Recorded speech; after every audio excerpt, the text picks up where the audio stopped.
Hey, hey, uh,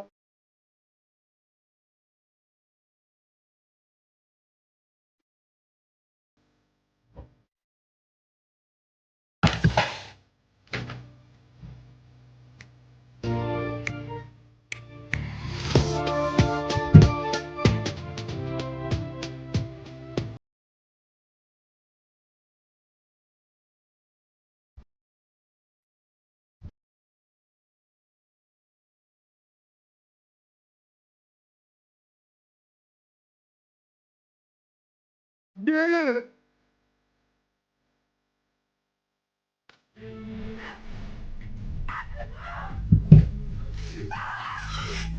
Oh, me, Roba. It's me, Jade. Shout out to you. Thanks for the resub. 4 months. WJ, man. WJ. She's been here since the beginning of time. Since the beginning of time. How many of y'all can say y'all been here since the beginning of time? That's what I'm saying, bro. How many of y'all can say that, man? They want Twitchies. How What's many good, y'all? everybody? How many of y'all can say y'all been here since the beginning of time? Say you're. Yeah. See, I could say I can say it. Not me. Fuck y'all. Damn. That's how we coming? Damn. Yeah. Yes, How sir. many of y'all excited for Christmas, man? What y'all doing on Christmas? It's right around the corner. It's basically tomorrow.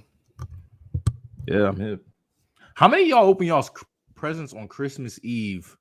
I think that's how they do it. Christmas Eve, midnight. Right? Yeah, I never done Christmas it that. Eve. I always open my presents on Christmas Day. Yeah, I mean, basically, because it'll be like Christmas Eve, you stay up till 12, and you basically open your gift. No cursing. All right. I know that John was coming. Y'all always do that, bro. It's not happening. We at least one time, it's never gonna happen. What you mean to keep curse? But I ain't even curse. But y'all heard, y'all ain't hear me. I keep up. What I do? I didn't curse, bro. I didn't curse, bro. You cuss? I didn't, bro. I don't know what they talking about. I clip it, bro. Let me see the clip. Send a clip right now, because I don't remember, bro. I don't believe nothing. Did y'all hear me? Y'all ain't hear me, right? No. I don't think I heard it. Wait, actually, Stop, man. I Stop. thought you did. I thought you did for a second. You said, but I never questioned it. I never questioned it. I never questioned it. Well, everybody just how you doing, Brad? Meat, man. What? Oh. But I didn't say that. I didn't. We used to open gifts at 12 a.m., but nobody liked each other anymore. So that stopped. Wow. Oh, yeah. When you read Dreaming DNA's message. Bro, that's not even a bad word, bro. That's not cursing, bro. She got you. Nah, he said that. She got you. Okay, look. Somebody else said I said that's effed up. And I don't remember. You did. Yes, you did, because I do remember you saying that. Wallahi, I remember you saying that. I didn't say that. I remember you saying that. She got you, bro. But bro, I wish I was able to, like, as a kid, I wish I could open presents at 12 a.m. on Christmas. Christmas. When's your birthday? My mom and dad was set up the presents late. But I didn't read it. Yes, you did. Yes, you did. You read that. And then you said it's effed up afterwards. Oh, she said me. But no, that was before. That was before.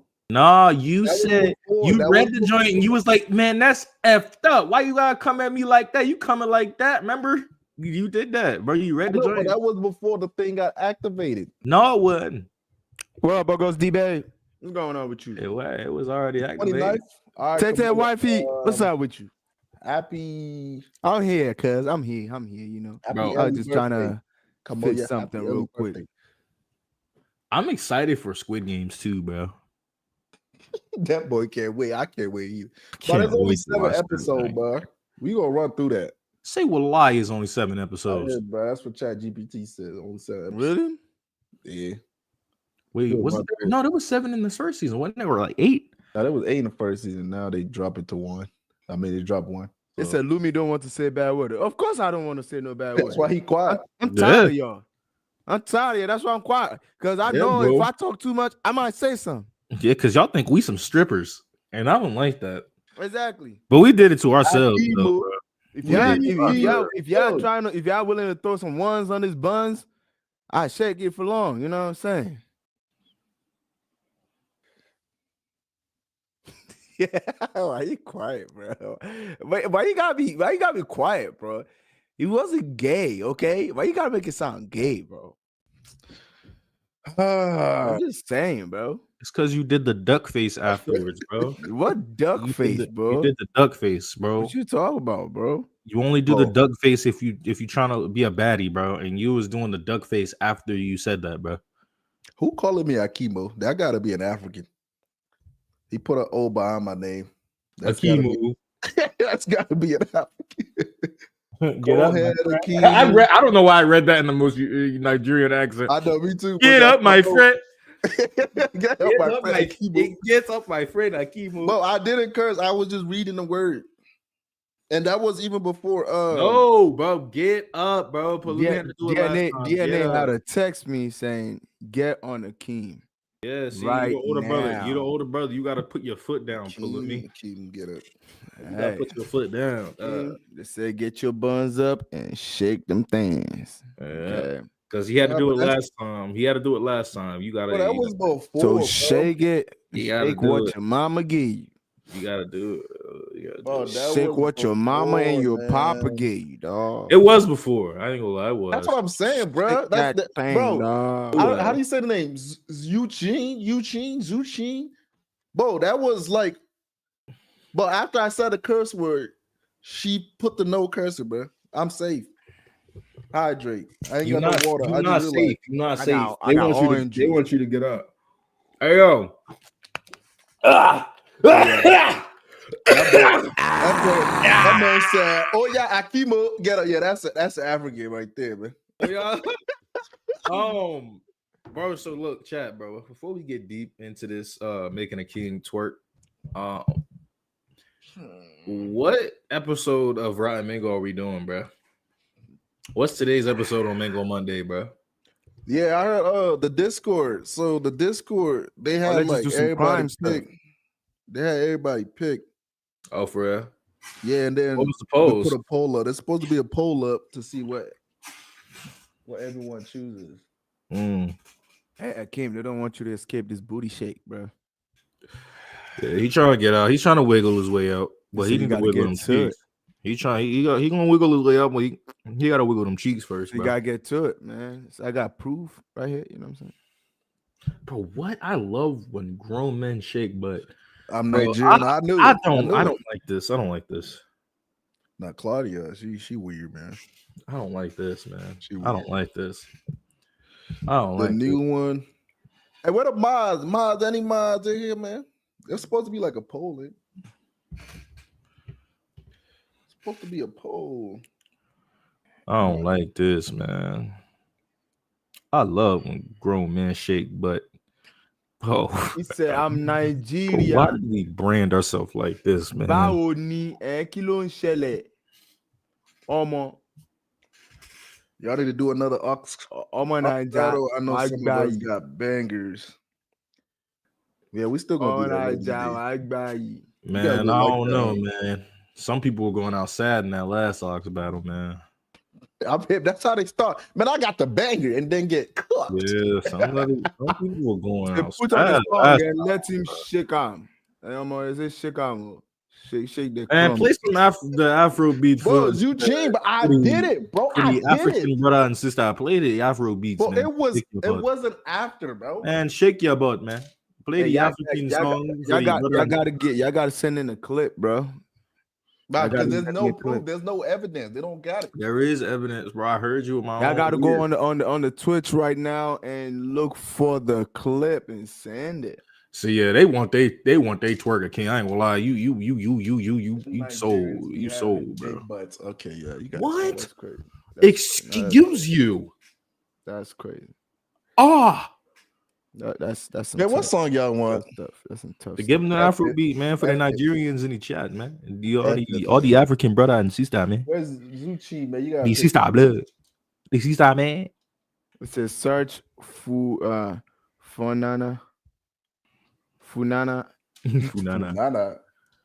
What is that? Funana. Chad, y'all want Funana, man? Now Zuchin got to pick because she redeemed her point. I don't even know I'm saying the name right. Bro, can't play Yawa, bro. Yawa, bro. Yeah, the Yawa, bro.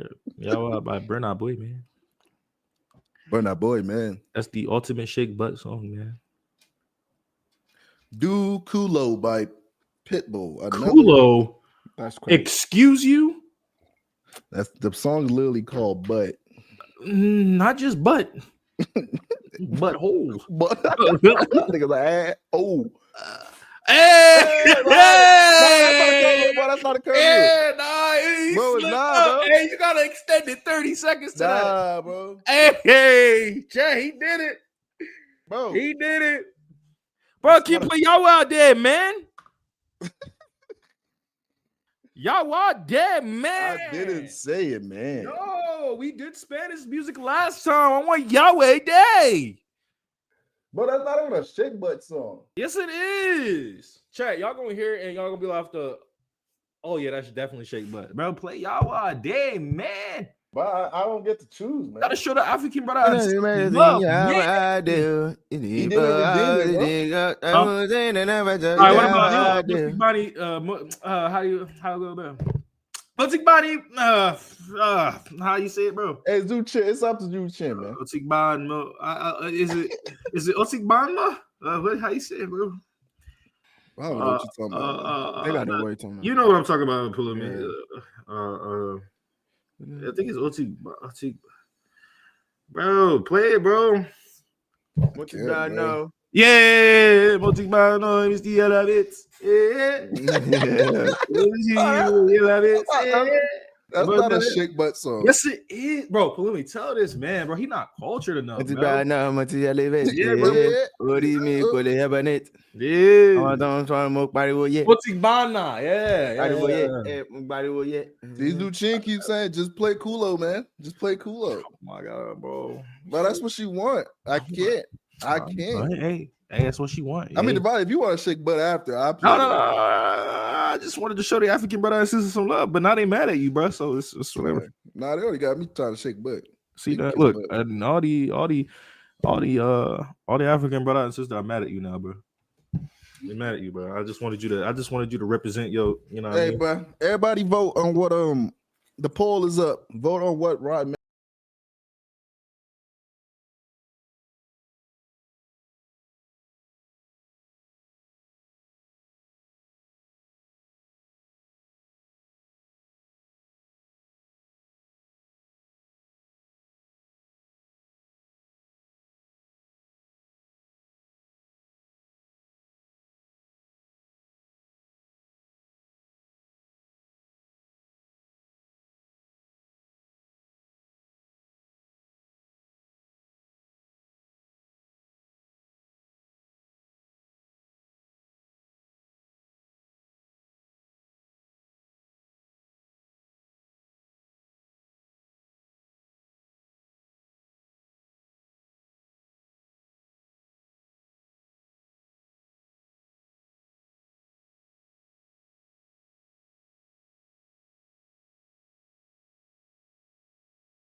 Something you should know. Your brother said some outrageous things. What? After licking his lips during your bro, what? But I normally lick my lips. Why does it always have to seem like that? He said. All right, yeah, spam his butt cheeks, bro. I was like, whoa! I just watched him do that, man. Yo, Philip, you got something to say for yourself, dog. Bro, I always lick my lips, bro. Nah, but you licked your lips too soon. Why everybody always have to use that as me, bro? No, man. Hey, Fucking slut be like that too. When I'm on my screen. Hey, to you, it might have. It looked. Hey, because my lip dry sometimes, bro. So I love licking my lips. Hey, look, I don't like my lip being ashy. My lips dry right now. So it just happened to fall in the moment when it was shaking his butt. So that's the repo. Hey, look, bro. If somebody's shaking butt around me, right, I'm gonna wait to lick my lips. My lips gonna have to dry up. Especially if I'm about to say some blast, like if I'm about to say, yeah, spam that butt. Like, bro, you did. No, I did not. Oh, yeah, spam that butt in the chat. No, I did not do that. Bro, what, man? Say the clip, man. Hey, chat, let's repost. Some people said they wasn't able to vote. Oh, see? Let's rerun it. Rerun it. For the YouTube, everybody on YouTube, but they gotta come to the Twitch. They gotta come to Twitch. If you got Twitch, come to Twitch and vote. We about to watch a new series of Ryan Mango, bro. Which episode should we do? We can put a poll on YouTube too, but for real? Yeah, but I think it's better if we run it on one thing, because what if like one thing wins on YouTube? It's gonna mess with everything. Yeah, sorry, YouTube. Shit. Y'all gonna have to come to the Twitch. If you don't want to watch, you ain't got to, but all right, but people are saying the most hated man in Korea is gonna make me mad.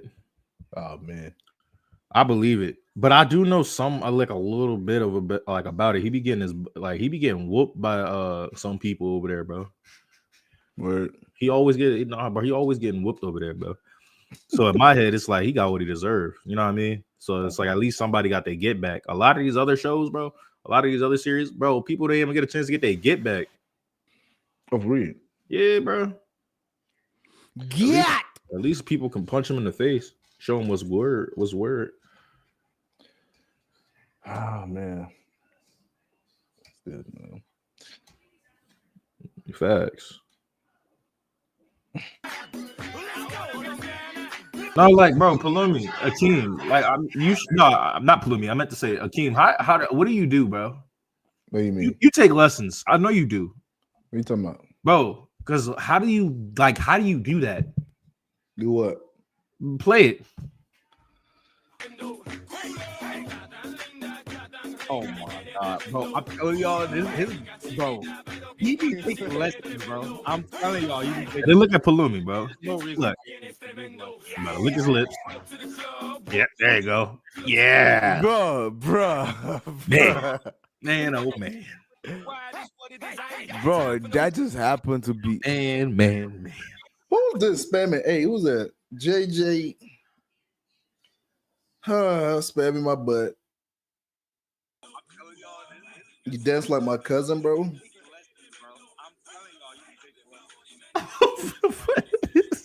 What's wrong with this Oh dude? yeah, Palumi. I saw that. That's crazy, bro.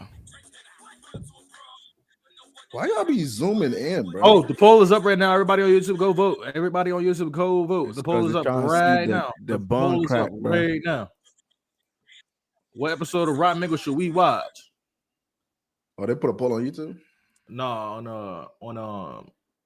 on Twitch. The poll is up right now on Twitch, bro. If y'all don't know our Twitch, tdspop. Let's see. How do I even get the poll, Jenna? They got the poll up right now. That joint about to expire. Hurry up. It's about to expire. Let's see. Viewers. That joint about to expire. Man, the most hated man in Korea. That joint is winning. That border school trying to catch up though. Border school. Yo, chat, y'all better come. Yo, on YouTube, y'all better come over. Korean Death Mall. What the? Okay, I can curse now. What the hell is that? Uh-oh, poll's almost done. Oh, and it was most hated man in Korea.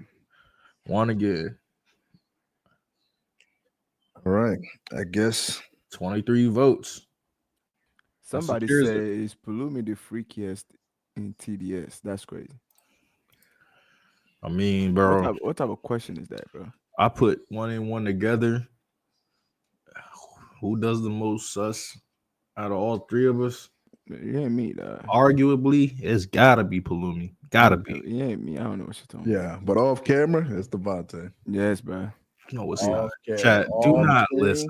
Do not listen. A legend, bro. That is insane, and that is all lies. I legend, will be honest, bro. There is times where I would slip up and would say some plausible stuff. Look, but the ones that doing short on camera are the one that do it the most behind camera. Lies. That's lies. That's not always true. Breakdown. That's not always true. That's not always true. I'm telling y'all, they are lying. Look, I could go 24 hours. Once the camera is rolling, we're gonna make a video. 24 hours with Devontae, bro. Eventually, I gotta slip up. I'm telling y'all, I won't. It's very rare, but I do have my moments. I do be having my moments sometimes. Make y'all angry. So just for your information, the fact that you got moments. Imagine how much moments you have behind camera. No, bro, nah. That's what I'm talking about. Off camera, I might have my moments. You know what I mean? Might have my moments. They've seen your moments on camera, but off camera, it's. Yeah, I ain't gonna have to. It's saying it's okay. I got to pay him now, bro. Yeah. Just be. Not chat. Like, no. Not for real. Like, if I had, you know what I mean, I would tell y'all, like, real shit. I would tell y'all. But bro. Oh my god, man. Okay. Chat, if y'all ain't joined the Discord yet, make sure y'all join the Discord. We got why you just Like, bro, but move, I'm not bro, doing it on move, purpose, bro. Like, you're doing that on purpose. You're moving the cursor towards it and everything, bro. Like, you're doing that on purpose, bro. I'm trying. How do I see how many? I'm Like, about to show how many members we got. bro, look, y'all see what this dude doing, bro? I want to show all the Like, members. bro, We got- bro. We got like 800 members. Shout out to all y'all. You know what I'm saying? Join the Discord if you have it. On Bro, Twitch, just put exclamation point Discord or mark exclamation mark this Discord, and it will pop up Discord, man. What I see you, bro, Akeem, move your screen, bro. Like, what are you doing? That's your vibrations, man. Tell what? Don't, bro, move, man. Oh, my bad. Oh shit. What's this? Bro, Akeem, bro. All right. Y'all ready, man? Bro, yes, bro. To everybody that cared from YouTube, what did y'all vote for, bro? What did y'all want to vote for, bro? My God, bro. I can't stand living with, like, I can't stand y'all, bro. Look at this, bro. Take it down. All right, you want to play? All right, let's go. You want to play? You see this phone right here? You see this phone? Oh, but I thought my bad. I thought I switched. Do you see this? Do Do you see this? Do you see this cellular device? Screen, I have Discord. I will share all the pictures, all the times, all the moments to our audience, the 800 followers. Bro, Do you want me to do that? Eh? The video that they were sending to me in my Discord last night when I was streaming, bro, nah, that shit was crazy. them niggas, it tripping, bro. They had, I don't want to say it, bro. I just shut up. Sorry, Oh, they got you interrogated, bro. Bro, they got me traumatized, nigga.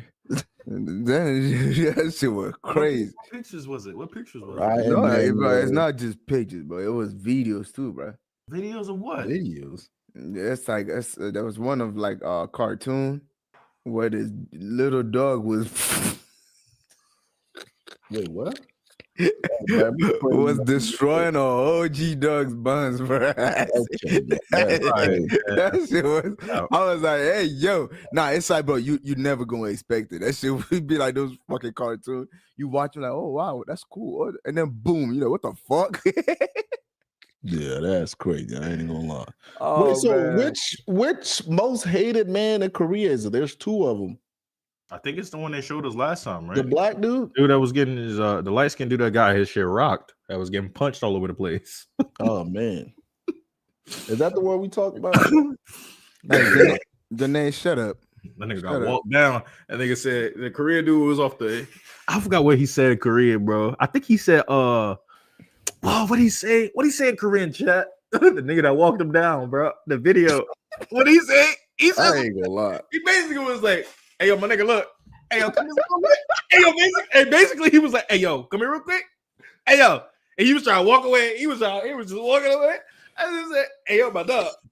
What was that shit you was talking about? Like, basically. Hey yo, what's that shit you was talking about? Okay, you still talking shit? Bro, that nigga started stumbling. Bro, that shit was funny, bro. Nah, if you get your ass beat in Korea, you definitely do something wrong, bro.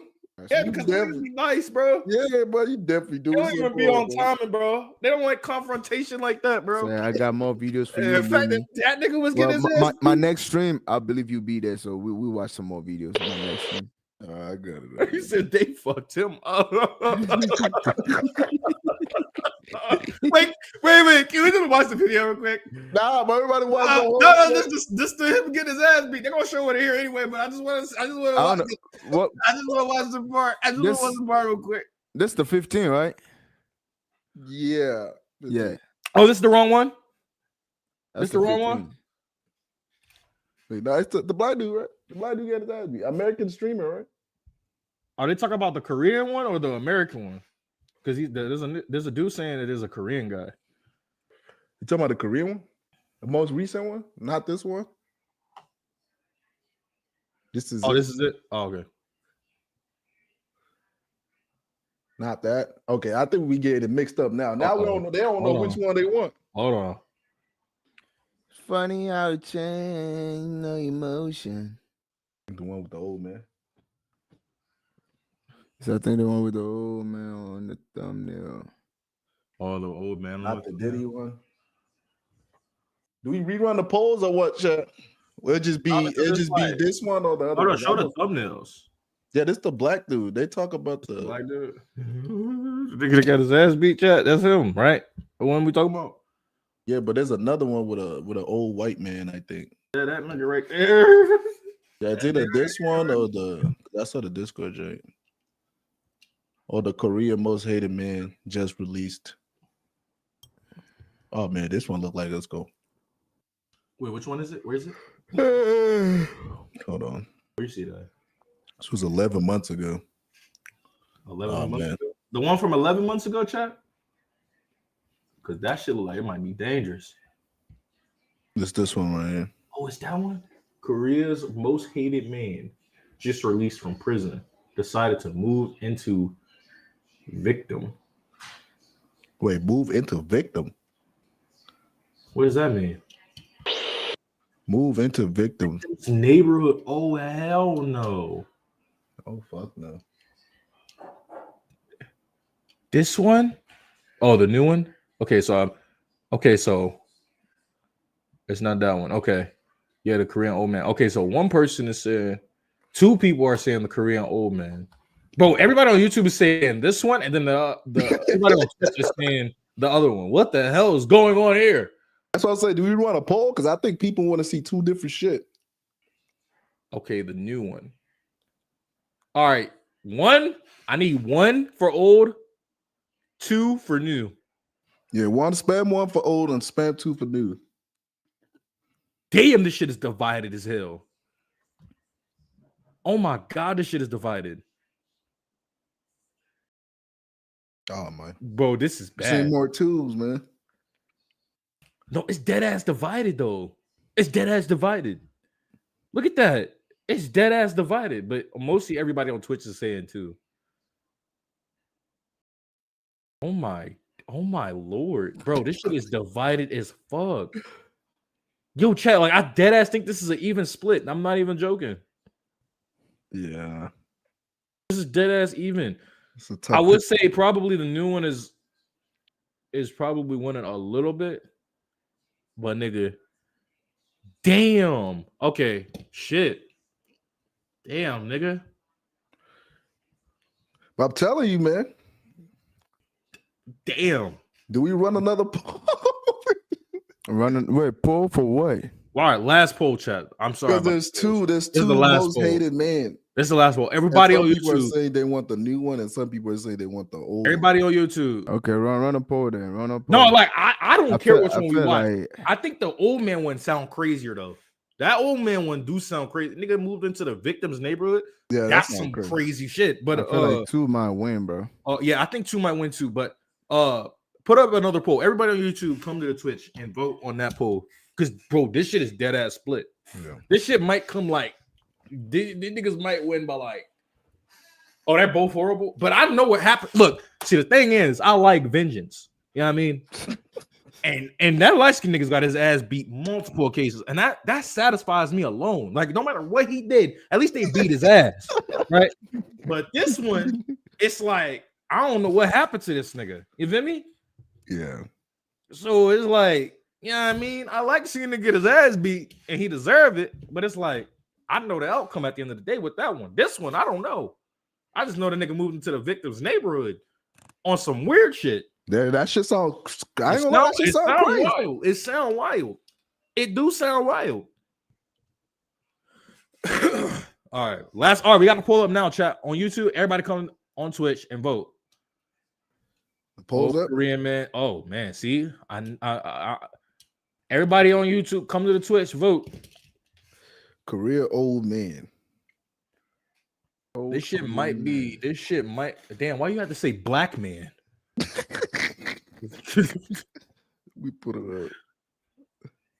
Oh yeah, no, YouTube ain't playing. YouTube ain't playing. YouTube ain't playing, bro. What happened? YouTube ain't playing, bro. Make sure y'all vote, man. Vote. Everybody on YouTube, man. Oh man. But who made this poll? Make up your damn mind. This sounds like some DNA shit. Who made this poll? I want to see who made this poll. Black man or old Korean man? Black man. I don't like how that sounds. I don't have Twitch, sadly. It's okay. I'm tired. Yeah. Damn, I actually didn't think the old man one would win. That's crazy. Isn't the old man too? Yeah, the old man's won. Oh, really? Mm-hmm. I actually thought the new one would win slightly, but apparently not. Well, damn. Well, at least, hey, look, Chad, it's okay though, because at least we know the light skinned nigga got his ass beat. That's my happy ending right there. Nigga got his ass beat multiple times. Like, that's my happy ending. You know what I mean? Keep whooping his ass. You say something else, give him another fist to the mouth. You know what I mean? Shout out to all the Koreans out there, man. Keep doing your thing. Beat his ass again. I'll give you permission. Niggas talking crazy. You know what I mean? At least I know what happened to him. I like it. You know what I mean? Fuck jail. Whip his ass. You know what I mean? Keep whooping him. This nigga needs an ass whooping too. So if we can get people in mind, we still gonna watch it regardless. You know what I mean? So that's just which one we watching first. I said they want y'all mad for the holiday. It's crazy. No, I feel like this one's bad, chat though. This one's bad. The old man one. I have a feeling it's gonna piss me off. This one's really bad. Oh I wanna man, see you y'all really rage. need to That's mentally crazy. prepare for the Korean one. Oh, so chat, y'all was trying to get us to watch the nigga get his ass beat, but this is the one that need recognition. Oh man, chat, bro, first this is the one that need the most recognition. Yeah, I think the old man won, chat. Right? Oh man, somebody said they're scared. Claudia, you're scared, bro. Is that bad? There's no way, bro. I get anxious when y'all say this shit. Boy, you gonna be good, bro. I'm gonna get mad. I don't want to get mad.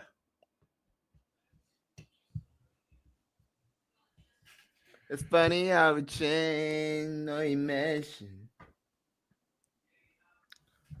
Loki. I'm trying to see what that mall one is about. What's that mall joint?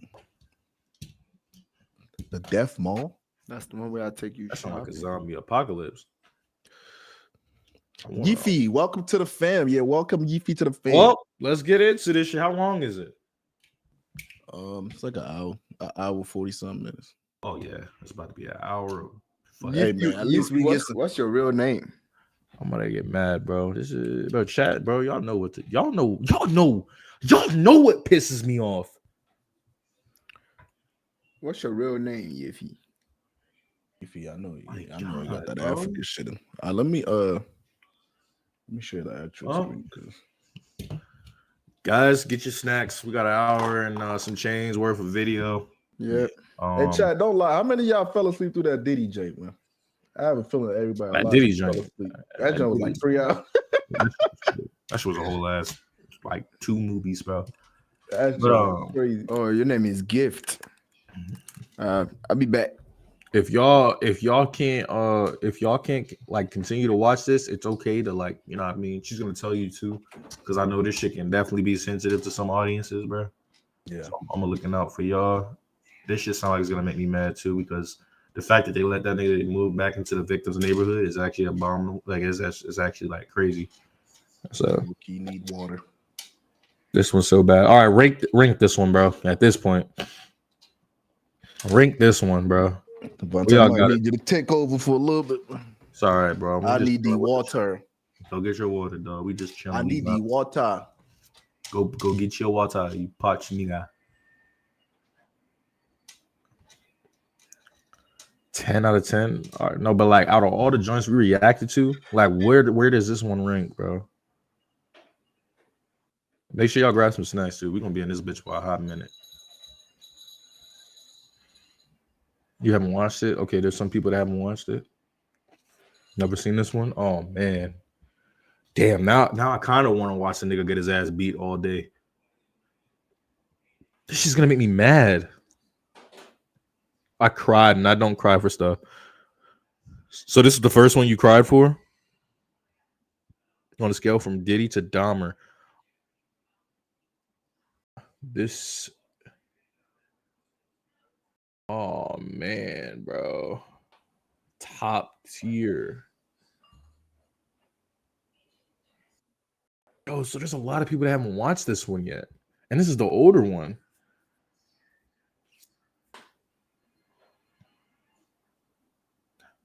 Bro. Oh man, my palms are actually getting like sweaty, chat. Like I'm getting anxious, bro. This shit's gonna make me mad, bro. I don't want to get mad. In my opinion, the Korean boarding school is worse. What's that one about? We could low-key watch that one after this one. Next stream. Next Mango Monday, bro. Dahmer is a whole nother fucking level of crazy. You know, he actually would like do that shit on purpose. Like he knew it was wrong, but it's like he genuinely had like a mental thing towards it, bro. It was so weird. Like y'all seen the interview with Dahmer, bro? That shit was crazy. They wanted to study his brain, but his parents, Harvard, they wanted to study his brain, but his parents wouldn't let him. Like Dahmer's parents wouldn't let them. That's just crazy, bro. Because he actually had like some type of like it was actually like mental shit. I get money. I mean, stop. But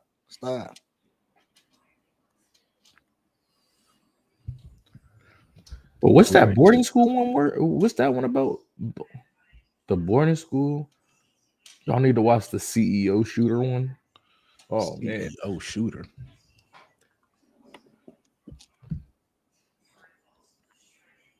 Dang, the boarding school one gives you nightmares. The school one is worst ride mingle I've ever seen. Word. Damn. About disabled student getting assaulted. Damn. There's a movie based on it called Silence. The boarding school one is about disabled students getting set. Okay, no, that is gonna no. No, we can't watch that one. No, we can't watch that one. We can't watch that one. Deadass. No, we can't watch that one. Yeah, that's some. We're not gonna make it past. We're not gonna make it through that one. I don't like shit like that. Disabled kids, bro. Nah. Fuck that, bro. I have like a special place in my heart for disabled kids, bro. I can't do that. I can't fucking do that. Dead ass can't do that. That is just making me mad even reading, bro. Change the title here. Let's start.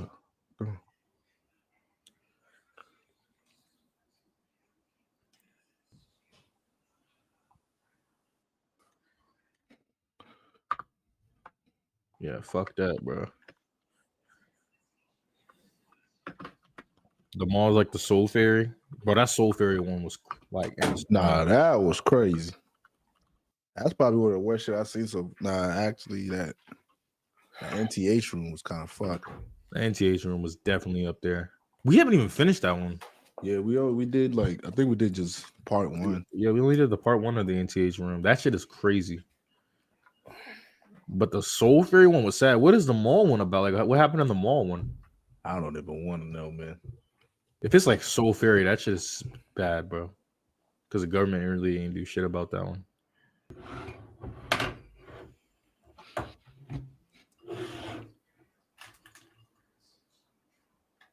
Get money, I must have.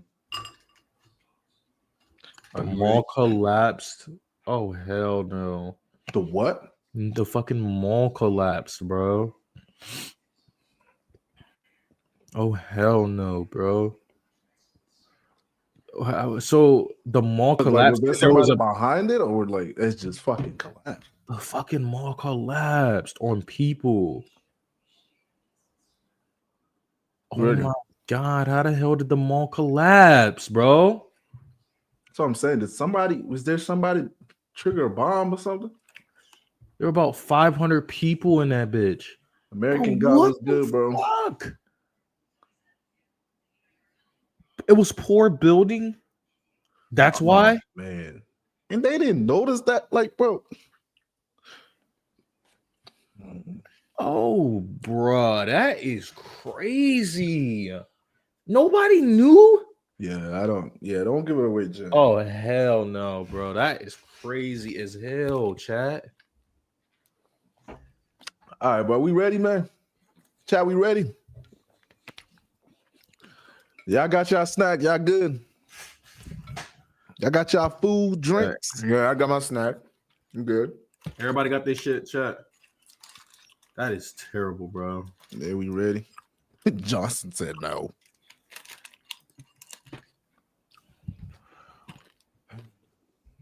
All right, come on. Let's get it started. All right, chat. Bada bing, bada boom. Bada bing, bada boom. December 16th, 2021.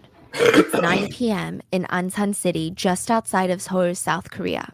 Mr. C receives a knock on his door. He looks through the little peephole. It's a uniformed police officer. He looks at his wife and says, "It's the police." Now, to most couples, this would have been very alarming to have the police show up unannounced at your house at 9 p.m. on a Thursday night. Like, what is going on? But Mr. C was kind of in a strange situation. Someone tried to kill him earlier that year. So the officer was likely here to give Mr. C an update on the stalker that tried to kill him just 10 months ago. And, you know, the whole thing was really bizarre. A 20-year-old man, a complete and utter stranger to Mr. C. Like, they had no degrees of connection. They didn't have mutual friends, nothing. This man stalked Mr. C for 3 months, waiting for the perfect moment to strike. February of 2021, just 10 months ago from that date, he had slipped a knife into his pocket, buried his face into a giant puffer jacket, and tried to get into Mr. C's apartment building. He was caught with the knife in his pocket before he could even get to Mr. C, but the whole thing was just so unsettling. He was dragged away by the police and he was screaming about how, "I must kill him, I must kill Mr. C, or else life is not worth living." And just to clarify, again, this is not a man that Mr. C even knows. Anyway, this man was sentenced to 6 months in prison. And it was just very terrifying for Mr. C to realize that there were people out there these days that have zero morals, zero concept of consequences. But at least Mr. C had the police, you know? They'd been very understanding about the whole incident. They were constantly making sure to just check up on Mr. C, trying to make him feel as safe as possible, even stationing police guards outside of the building. Mr. C and his wife ushered in the police officer. They're like, "It's 43 degrees. Come in, it's cold, it's cold." Now, it's unclear if Mr. C recognized the officer. And it's unclear at what point Mr. C realized this police officer standing in his apartment is not a real police officer. He was the 20-year-old man that tried to kill him 10 months ago. He had been released from prison 4 months ago, and he was back to finish the job. The fake police officer grabs a hammer near the door and smashes it onto Mr. C's head. Mr. C's wife is screaming. She's running out the door while the two men get into a struggle. They're trying to overpower each other. Mr. C's wife is screaming, "There's a lunatic trying to murder my husband!" The real police officers arrive in record time. They arrest the masked man, and Mr. C was rushed to the local hospital. The 20-year-old man did not have the best aim, so Mr. C ended up being completely fine, just minor injuries, but he was very badly shaken up. And the police, they sit the 20-year-old guy down, and the attempted killer, they sit him down and they say, "What is your problem? You don't even personally know this guy. Like, why are you ruining your life right now? You're about to get sentenced for attempted murder. Do you understand that?" The guy with the hammer just bluntly responded, "I'm doing this for justice." Justice? Can you really argue that justice is a 20-year-old man impersonating a police officer, breaking into a 70-year-old man's house and beating him on the head with a hammer? That's a senior citizen. What's crazy is everyone in South Korea, all the netizens, all the civilians, they agreed. This, in fact, was justice. Even the police couldn't help but agree. Maybe this is the way it's supposed to be. Because 13 years ago, a little girl had drawn a picture in court. It looked like the drawing of an 8-year-old because she was 8 when she drew it, and the content of the drawing is pretty alarming. It's of a man standing in a jail cell. There are cockroaches just crawling around. There's rats everywhere. The man is holding a spoon in one hand, a bowl of cockroaches in the other. That's what he's eating. He's eating a bowl of cockroaches like it's cereal. And on top of his head, Hammer. there is a judge slamming the hammer down on his head. That man in the 8-year-old's drawing was Mr. C. Cho Do-sun. He was the man who was on trial for kidnapping said 8-year-old girl, dragging her into the church bathroom, brutally essaying her within an inch of her life, mutilating her body, leaving her with permanent disabilities, and just 12 years later, he was released from prison, living as a free man, and not just free, living half a mile away from the victim's home. Cho Do-sun is the most hated and yet the most protected man in all of South Korea. The man that the government has spent over $1 million of taxpayer money to protect. The man that has strangers wanting to kill him for what he did to the little 8-year-old girl named Nayoung. This is the case of... See, like, we are... I ain't gonna lie, bro. What the fuck the government got going on in this shit, bro? Like, bro, wasn't this the same government that was around that time with the fairy joint? No, this is because didn't the fairy joint happen when? Damn, I forgot, man. But this shit happened with 2021. But this nigga did this. This shit was 13 years ago, from 2024 or 2023, 2010, 2011. From 2020. Wait, 2000. It was from 2008 to 2011. Bro, a fucking 8-year-old, bro. What is wrong with like? And they protect, bro. Niggas is paying tax dollars to protect this nigga. Tax dollars. The government's making niggas pay for this nigga's protection, bro. Protect from what? The government is making civilians pay for his protection from niggas killing him. What? Of Cho Do-sun. That is a slap also in the known face. in Korea as the murderer of souls. He is also the most hated man in the nation. So he's hated and niggas still protect him? What?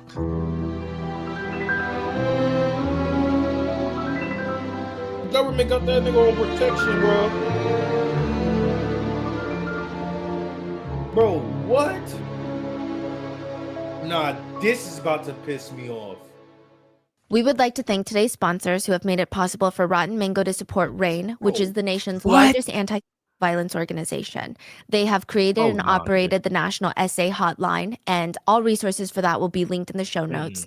They work in prevention, resources for survivors, as well as bringing perpetrators to justice. This episode's partnerships have also made it possible to support Rotten Mango's growing team of dedicated researchers and translators. And we would like to thank you guys, our listeners, for your continued support as we work on our mission to be worthy advocates of these causes. As always, full show notes are available at rottenmangopodcast.com. We had our Korean researchers work on the gathering of the data for this one. But as always, with any case, but especially the international ones, let us know if there's anything that's been miscommunicated, lost in translation, or any additional details that you may know. Please leave it down in the comments. Now, a very quick content warning with today's episode. There is a lot of heavy discussion on essay against an 8-year-old, and the perpetrator basically gets away with it.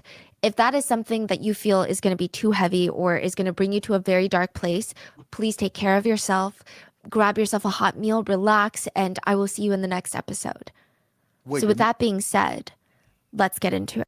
I ain't gonna lie, bro. Is this a mistake? Did she say the nigga get away with it? Yeah. Nigga, he moved into her neighborhood. So he pretty much did not get they didn't give no justice. Nigga, he moved into her neighborhood a half a mile away, bro. What the bro? Like, bro. Nah, bro, like, is this a mistake, bro? But do they put niggas on the list? You know how like the US over here, they put like on the offenders sex list, offenders list? Yeah, do they do that in Korea? I don't know if they do that. I fucking doubt it. And even if they did, nigga, bro, I doubt it because nigga, he's literally on protection. Like, bro, if they knew where he was at, they would get him. Yeah, because when you a sexual offender, you can't live anywhere close to the person, right? Yeah, like but the fact he lives in the same jurisdiction, it's because he got away with it, right? And I don't even think this shit became a thing until later on. Nah, that's insane. This happened around 2008 to 2011, bro. I think it was 2011 or 2010. because that nigga got away with it.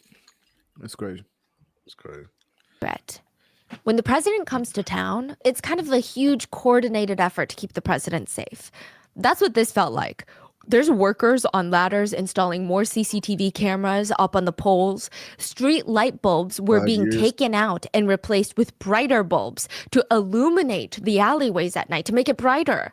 Facial recognition cameras were being installed. I mean, those are expensive. Alleyway alarms were being installed. So if you're walking down the alleyway and you feel like, ooh, this doesn't feel right, something sinister is about to happen, what do? You run to the pole, press the big red button. How you doing, police will Sugar be Bios? dispatched. There were countless bright like that. yellow We vest need wearing that police officers just roaming around the city of Ansan, surveilling the people, civilians, poking their head into businesses, making sure everything is in order. The government actually spent money hiring martial arts professionals to train the police department better. The control room for all of the CCTV cameras in Ansan City, it looked like a top secret military command center. Over $1 million was spent in like the span of a month or two, revamping the streetlights, installing more cameras, even just hiring more manpower in the police force. All of that was taxpayer money. I mean, it's very clear to everyone. Someone very important is coming to town. Ansan City government even hired 12 security guards, formerly special forces soldiers, and martial arts specialists to just patrol the area around this man's house. 24-hour-a-day security. Bro, They would even ask anyone that's walking down that street within like a block of this man's house for their ID. It better Just not to be make that sure nigga's that they're house, not bro. It someone better not weird. be I that mean, you nigga's house. can't tell me It that's not is. the It president. is, bro. Even the residents of Ansan are prepping. They're hanging up lights on their balconies, motion sensor lights. They're installing cameras. Some of them gathered together and held up these massive banners in preparation for the man's arrival. Now, maybe if you don't read Korean, they could be mistaken for welcome signs. But they're not. They read, criminal rapist Cho Do-sun, leave our city. Castrate him. Cho Do-sun to hell. Only a death sentence will fit a monster like him. Other residents, they locked arms, they hooked their elbows with each other, and they laid down on the streets where the cars were passing to block traffic. They did not want this man here. No. Other locals, they went to the grocery store and they bought eggs and flour, baking flour. There was an overnight rally outside the prison. About 100 individuals were armed and ready with fresh cartons of eggs, and they were screaming, "Why are you protecting the rights of a convict? He needs to die." December 12th, 2020, at 6:45 a.m., it was time. The most well-protected man in South Korea was being released. The prison gates opened. A swarm of police Bro, what did officers he do rushed for a out with a living, man bro? in the center. It was a gray-haired Cho Do-sun. Cho had been prepping for this moment too. Just like the city, just like the residents, for the past 12 years, he had been preparing. He was obsessed with working out. He could do 1,000 push-ups in a single hour. He was 68 years old on the day of his release, but his physique, his muscle mass was more on par with a 30-year-old. Yeah, because I was like, how the 1,000 push-ups? fuck In did a single hour. 20-year-old not beat his ass? This When his nigga's 70 inmates would years ask old. him, "Why are you working out so hard?" He said that he was preparing for this very exact day, the day that he's going to be released. Because what if someone tries to attack him? That's People were so violent and senseless these days. because he needed that. He was nigga. released wearing a ball cap, white face mask, and he was wearing a puffer jacket. He refused to answer any of the civilians or the reporters' questions. He refused to apologize. He just bowed twice silently in front of all the cameras that were shoved in his face. But there was a very interesting detail that is so telling about this whole situation. It isn't the fact that so many police officers were surrounding him. It's not the fact that some of the officers even took an egg to their back because they're somewhat shielding Cho from all of this. It is the fact that in Cho's right hand was a tiny, small tangerine. It's such a small, insignificant fruit. Bro, you're not getting his vitamin It just C. feels so sinister. It feels so nonchalant. Like he just grabbed a piece of fruit on his way out to run errands. Could he really even be thinking about food right now? Later, Cho's probation officer would state that Cho was surprised to see all the people that were greeting him when he was released. He said, I guess it kind of makes sense, though. I committed a crime that would anger both gods and human beings.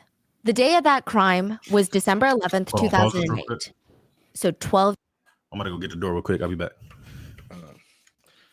Man, this guy committed a crime that will anger both God and human. How we feeling about this chat? Said he must have pleaded sanity or something. I mean, I don't see how the hell you get away with shit like this. Like, how do you get away with shit like that? Fucking, it's an 8-year-old. Like, I don't even think sanity can help you, bro.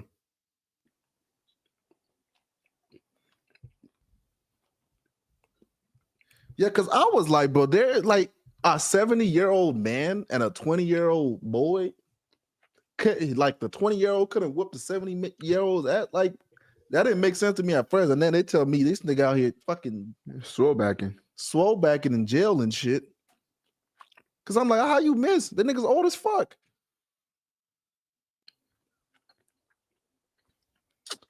That's what he said. Already, man.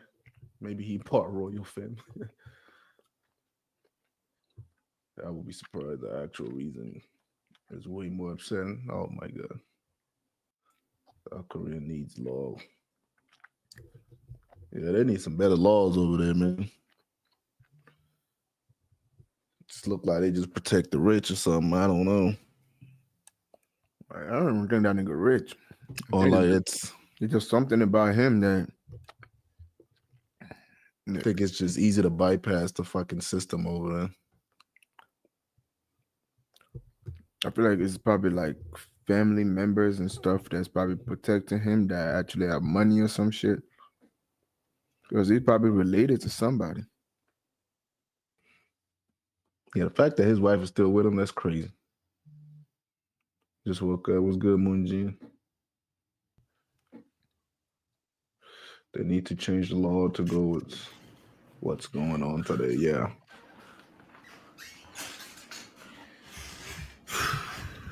That's good, too. Let's get back. The day of that crime was December 11th, 2008.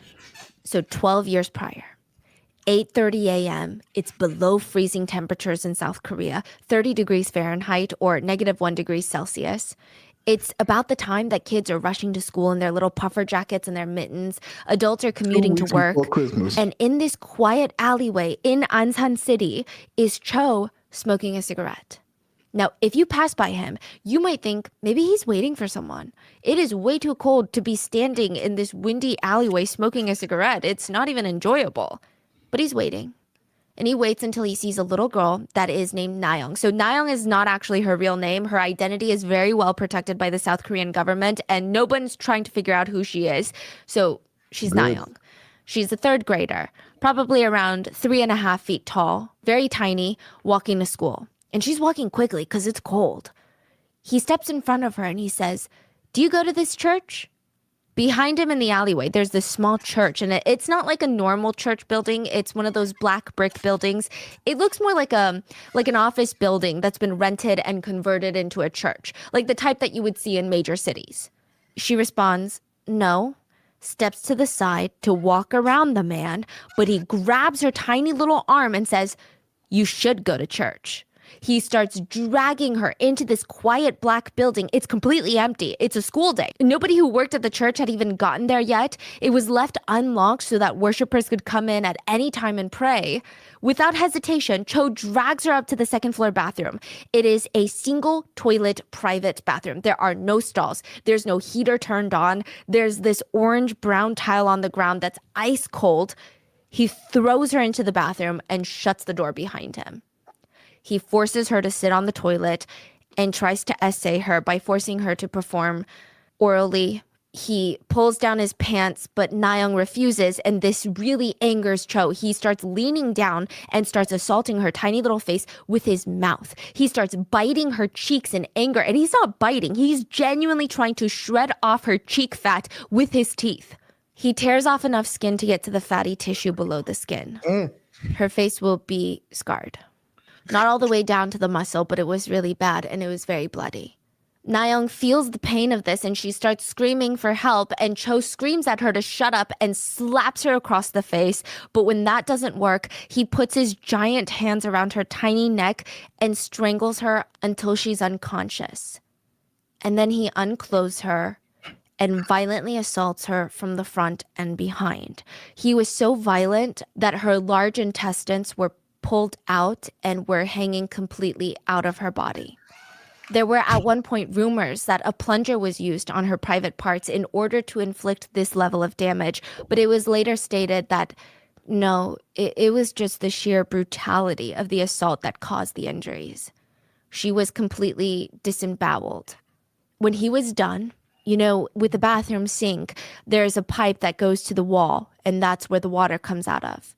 He disconnected that pipe, so when he turned on the faucet, the water was now just spilling out onto the ground. And it was just splashing on top of 8-year-old Nayoung. It was ice cold water. This was his attempt to get rid of his DNA. And then he left that little 8-year-old girl unclothed, dying, disemboweled on the cold church bathroom floor. He walked back home. He didn't say a word to his wife. He's married. He went into his room, changed his clothes, threw himself onto his warm, comfortable bed, and he started snoring. He fell asleep in peace, knowing that he would wake up in the comfort of his own bed. While Nayoung, she only had a 10% chance of waking up ever again. She would wake up briefly from the cold water splashing on her back. I mean, the water was so cold, it would have been numbing on her skin. And when she looked up, her attacker is gone. I don't know if she could see the extent of her own injuries, if that would register in an 8-year-old's brain. I don't know. But she mustered up all the strength that she had left and started crawling out of that church bathroom. We don't know how loud she could even be after being violently strangled, but she tried her best to call for help. She was out the door and into the hallway with this trail of blood just behind her when a church worker sees her and they start screaming for help. Paramedics rush to the church. They rush baby Nayoung to the hospital, and it was one of the worst case situations possible. Nayoung was now losing consciousness. Her large intestines was dying. So when your organs are exposed to the harsh environment outside of your body, the cells start to die. When this happens, doctors have to amputate and remove the dying organ so that they can try to contain that damage. But that's not the only problem that they're dealing with. There's so many variables. They don't know how long Nayoung was without oxygen to the brain. She had severe damage to 80% of her private parts. She had severe damage to her internal organs. Doctors had to make sure that her small intestines were still intact, because you can live without your large intestines. You cannot live without your small intestines. Your large intestines are mainly there for water and electrolyte absorption to harden your stool. But your small intestines, that's where you absorb the nutrients for your food. The doctors didn't know if Nayoung's small intestines were also damaged and how badly and to what extent. Additionally, she had several broken bones. She would need life-saving emergency surgery, and the chance of survival, 10%. She would be in that emergency surgery for 8 hours. The surgeon would have to cut open her abdomen, a long cut through her chest all the way down to her belly button so that they could operate on all of her internal organs. She was bleeding internally. They had to amputate around 70% of her intestines. The surgery itself is physically traumatic, just adding more injuries onto little Nayoung's body. Nayoung's parents rushed to the hospital and they just held on to that 10% chance the whole time that she's being operated on, because all they need is that 10%.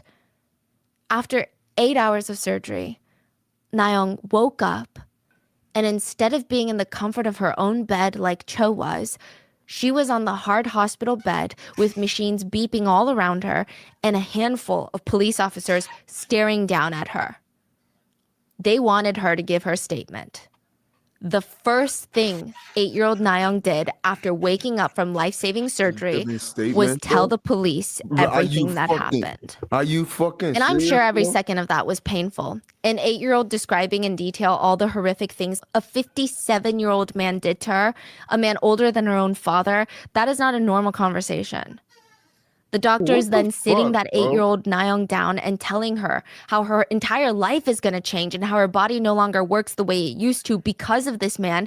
That is not a normal conversation. Nayoung was too young to even spell the names of the surgeries that she received. Nayoung's doctors had to amputate a good amount of her large intestines. They had to connect her small intestines to her rectum in hopes that her small intestines would slowly learn to take on the role of her large intestines. And because most of her large intestines were now gone, she would have a stoma. A stoma is a hole in your stomach that doctors create that allow waste, urine, and feces to exit your body through your stomach. So instead of sitting down using a toilet to use the restroom, you would have the stomach opening and it would be connected to a bag of sorts, like a colostomy bag, and it would empty out on its own. There are no nerve endings in the stoma, so thankfully it shouldn't hurt. But, you know, in that same vein, there are no sphincter muscles at the end of a stoma like you would have in the rectum. So something that a lot of us might take for granted is, you know, when you go out with friends and you're having lunch with them, we can kind of hold our need to use the restroom, or we can kind of time it so when we get home, that's when we will use it, right? When you have a stoma, there's no warning. There's no way to control it. The waste will just exit the stoma whether you like it or not. Side note, I know that the upside of all of this, the hope that we're holding on to is that, yes, she's alive, right? This is very bad, but at least she's alive. But it's not, oh, she's saved now, just one surgery and she's good to go. No, she would need months of intensive treatment to just heal from the surgery, let alone the physical injuries that were inflicted on her by this man. On top of that, she would have to learn how to deal with this completely new life. Patients with a stoma, they need to learn to time meals. They need to learn how to chew food because for most people, chewing food, when you're in a rush, okay, you chew a little bit less. For people with a stoma, that could mean the difference between a week of pain and being hospitalized versus having a good bowel movement. Because of the damage done to Nayoung's private parts, she was not allowed to sit for more than 10 to 15 minutes at a time. She had to eat less often. She could not snack anymore. She couldn't drink soda or eat her favorite foods. I mean, she was just in excruciating, unrelenting pain every second of that journey. And every second of this physical healing journey would be unrelenting pain, like excruciating pain. So while she's in that hospital bed trying to recover, the police show up with 9 pictures. Each of them were of an old, scary-looking man. They ask her, which one was the man who attacked you? And she confidently points to one of the pictures and she's like, that's him. That's the man who hurt me. I know this for certain. Because of this, Nayoung's rapist, Cho Do-sun, would be arrested on December 13th, 2008, 2 days after the brutal attack. In Korea, one of the first things that kids are taught, and it's kind of random, but it's posture. Have good posture. It's fascinating. Even in elementary schools, you probably won't see teachers in the US correcting students' posture or even disciplining them based on their posture. But in South Korea, very common. Sitting tall with your back straight is not even just considered good for your spine. It's also considered respectful. Slouching in front of elders, it's interpreted as you don't respect them enough to be at full attention. In school, your posture can determine if teachers see you as a well-behaved, studious, credible kid or not. Yeah, they do and that this shit man's in Nigeria, voice too. was very stern. Yeah. Sit up, straighten your back. Nayoung fumbled with her colostomy bag, the bag that catches all her waste and is attached to her stoma on her stomach. The hospital didn't have ones for children, so she had to use an adult-sized colostomy bag. It was hanging, peeking out from under her shirt, and it came all the way down to her knees. Because again, this bag was made for adults. It was way too big for her. She fumbled with her bag and she's wincing as she's trying to sit up straighter. Technically, she's not even supposed to be sitting for too long. Doctors said maybe just 10-15 minutes and then she has to get up. The prosecutors waited until they were happy with her posture to continue. The prosecutors. This is a court? What the This fuck? is in the prosecutor's office before the trial. What? Nayoung had given Man, her full you're a statement to the police the prosecutor minute too, that nigga. she The woke up from fuck? life-saving surgery. But the prosecutors, they wanted her to come in and tell them one more time so that they could record it and they could play that recording in the trial. So she had to start all the way from the beginning in this very scary office with her colostomy bag. She's not allowed to sit for more than 10-15 minutes. And the prosecutor is disciplining her on her posture. That is crazy. She had to start from the beginning and recount every single detail that she could remember, even the most traumatic parts. Bruh.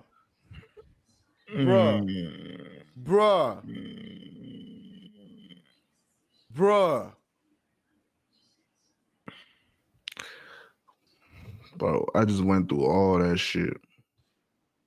And you telling me some shit about fucking posture, my nigga? That's what the prosecutor's worried about. Some fucking posture.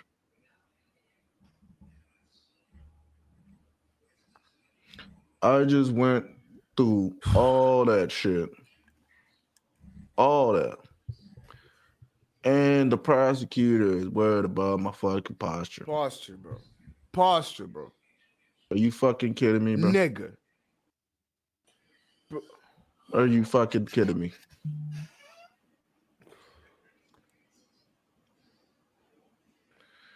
Chat, are you fucking serious, bro? Niggas is worried about a fucking respect when, nigga, I'm fucking severely injured. They don't cut my stomach, cut all the shit. Niggas abuse me, and you're worried about my fucking posture. My God. All right. Recount every single detail that she could remember, even the most traumatic parts. Each time, it would take 30 minutes for her to tell the full story. He told me to be quiet in the bathroom. He slapped my face, and then he strangled me. By the end of her story, she would be trembling, shaken up, and re-traumatized, and the prosecutor would correct her posture once more, and then when she was done, he looked down at his recorder. That bitch, bro. What the shoot. fuck, bro? I forgot to hit the record button. Okay, let's do it one more time from the top. Nah, bro. Nah, bro.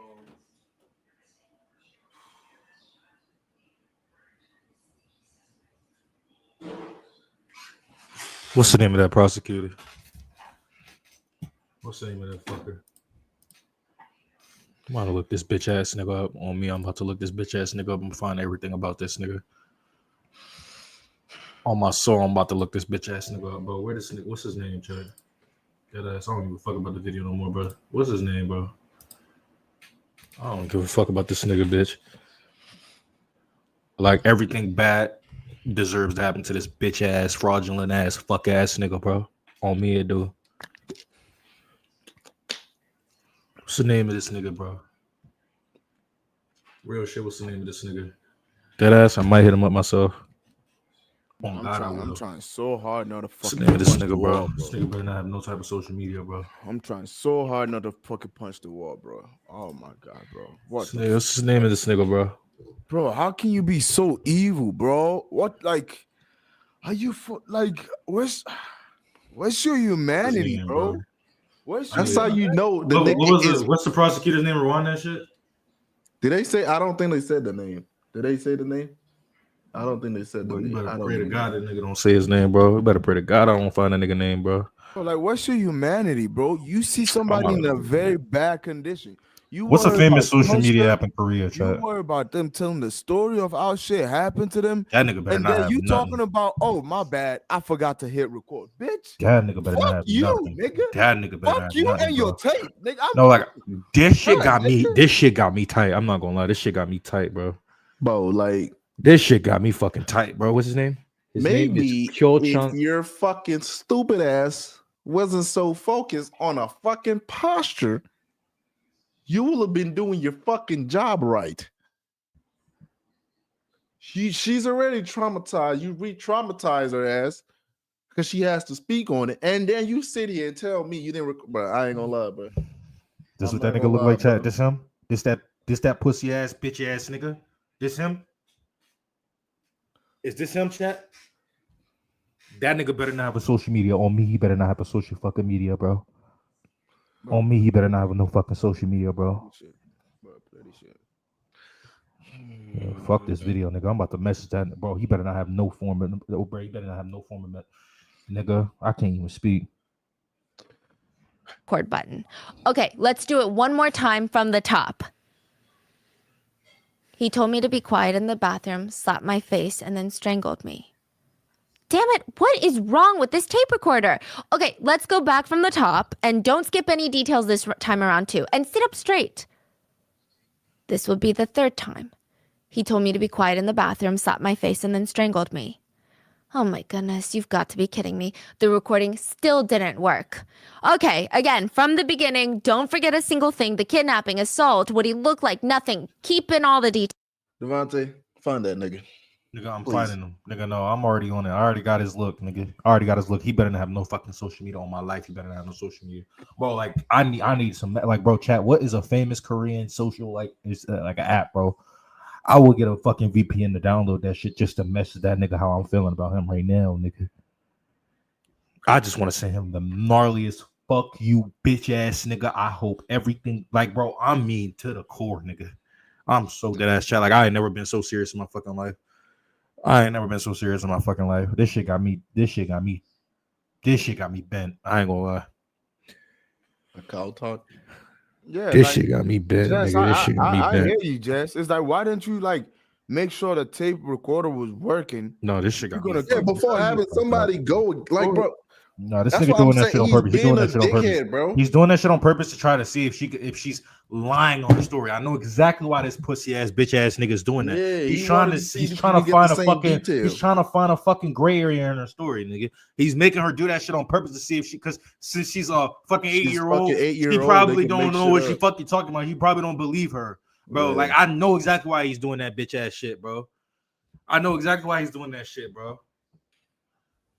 No, I know exactly why he's doing that shit, bro. He's trying to. fucked up. No, he doesn't fucking believe her, so he wants to see if her story, if she If it says the lines up same every fucking time. story. Like, if she telling the Because she truth, or she would just tell being the an fucking story 8-year-old. for 30 minutes, bro. Yeah. Beginning, don't forget a single thing. The kidnapping, assault, what he looked like, nothing. Keep in all the details. I need a He social told me to be media quiet in the bathroom, slapped my face, and then strangled me. Nayoung would have to recite exactly what happened to her 4 times in a row. Sitting on a hard chair when her doctors advised her to not sit more than 10 minutes at a time, fumbling with her colostomy bag, re-traumatizing herself, bringing her back to the day of the attack over and over and over again with her own words, while the prosecutor is yelling at her, 똑바로 앉으라고, 허리 펴고, which means sit up straight, straighten your back. What the fuck is wrong with this guy? But at least it's over, right? So far, she would have told the police right when she woke up from surgery, and then she just told the prosecutor 4 times what happened to her. So 5 times total, and at least she's done, right? She never has to say it again, right? During the actual trial, the police were in charge of bringing her audio recording to the courthouse so that they could play it for the judge, right? Mm-hmm. They did not bring it on time. I don't know if they were stuck in traffic. I don't know if they were late. I don't know if they forgot. Who knows? So the prosecutor forced Nayoung to testify. She would have to traumatically share her story for the 6th time. In her own words, she would be forced to sit there with sanitary pads that would be smeared by blood by the end of her testimony because many of her organs were still bleeding. Thankfully, she wasn't forced to be in the same exact room as her attacker Cho, but she could see him and they could see her. She was placed in a second room in the courthouse, and on the wall there were 2 TV screens. One showed the judge, and another showed the defendant, Cho, in real time. Nayoung would have to stare at him while she recited all the details of what he did to her, and then in the courtroom, there would be a TV broadcasting Nayoung in real time for the judge, the lawyers, the audience, for all of them to watch. That evening, Nayoung went home to write in her diary. Today, a car took me to Seoul for the trial of the man who hurt me. There were 2 TVs in front of me, one with the judge. On the other, I could see the bad man. And all of a sudden, I was very scared. The psychopathy checklist is a 20-item scale to essentially see how psychopathic someone is. It's a bit of a controversial way of testing someone's psychopathy, but it's used frequently in South Korea. There's 2 main factors. Factor 1 is determining emotional detachment of the subject. So do they have superficial charm? Are they manipulative? Do they have an absence of guilt or empathy? Then you have factor 2, a measure of antisocial behavior. Are they aggressive, impulsive, irresponsible? There's proneness to boredom. Psychopaths tend to have a low frustration tolerance. Do they live parasitic lifestyles where they leech off of people? The test itself is said to be very intense. In Korea, it is not a multiple choice online test where you have the little bubbles where it's like, do you strongly agree, strongly disagree with this? The psychopath test used by Korean researchers asks inmates to write essays in response to questions, and their responses are analyzed by a panel of psychiatrists to just carefully see what kind of traits they have. An average civilian typically scores around 5 to 6. That range is completely normal. And anything above 25 to 30 is psychopathic. Most inmates in South Korea have an average of 16.4 on the scale. For example, you know the case we recently talked about of the Korean woman who killed a stranger, dismembered her, and tried to dispose of her body in a suitcase because she wanted to experience what it felt like? Yes. True crime. Yes. She scored a 28. Oh my goodness. Cho scored a 29. And Oh, the his nigga's wife crazy. was going to stay with him, knowing what he did. She stayed with him after his arrest, even finding out the crime that he was accused of doing, which he did. She tried to vouch for him even after his arrest. She told the judge saying that he wasn't, when he wasn't drunk, he was really kind. She said he always did the dishes. He made rice. Sometimes he would make panchan, side dishes. He did laundry. He would help clean. And he was very polite. She said, my husband has never been angry. He is praised for being a polite person. I mean, aside from drinking and wandering around, my heart and my family life were truly peaceful. But that's really all she could say about him. Nigga. Even if there was someone in Cho's life that knew him well, they did not want to stand up for him. And I'm sure, a lot of it has to do with the fact that why would they stand up for someone that's accused of assaulting an 8-year-old? But also, they genuinely had nothing good to say about this guy. He doesn't know how to keep a job. He has zero work ethic. He's not a great, happy, welcoming person. He used his wife to pay bills. I mean, with that, how do you try to do a character witness for anyone without perjuring yourself? All you could really do is go up on the stand and say, Your Honor, he existed. Like, that is the most neutral statement that you could make without lying.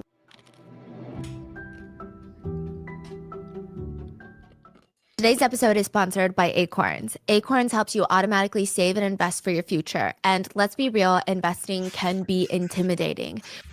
I just want to find this nigga. I don't give a fuck about, I'm so serious, bro. I ain't never been so serious in my fucking life. Like, bro, this shit is crazy.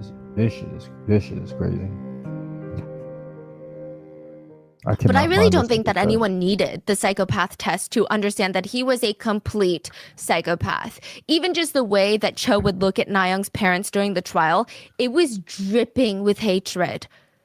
And he also tried to gaslight an 8-year-old. Okay, so he tries to gaslight 8-year-old Na-young during the trial. It is absolutely vile. So Na-young stated countless times to authorities, the attacker was around 40 years old, had thin black hair, a round face, tan skin, tan and thick hands, and a very heavy physique.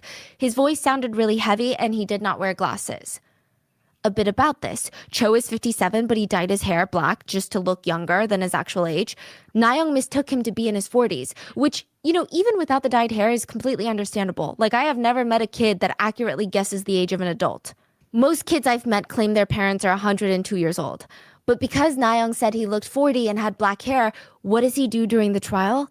He shows up looking as old as he can. He stops dyeing his hair, letting all of his white hairs grow out. He's trying his best to cast doubt on Na-young's story and memory. That's crazy. That's fucked. Na-young stated the attacker did not wear glasses. Guess who shows up to court wearing those thick, nearsighted glasses that are typically just used for reading?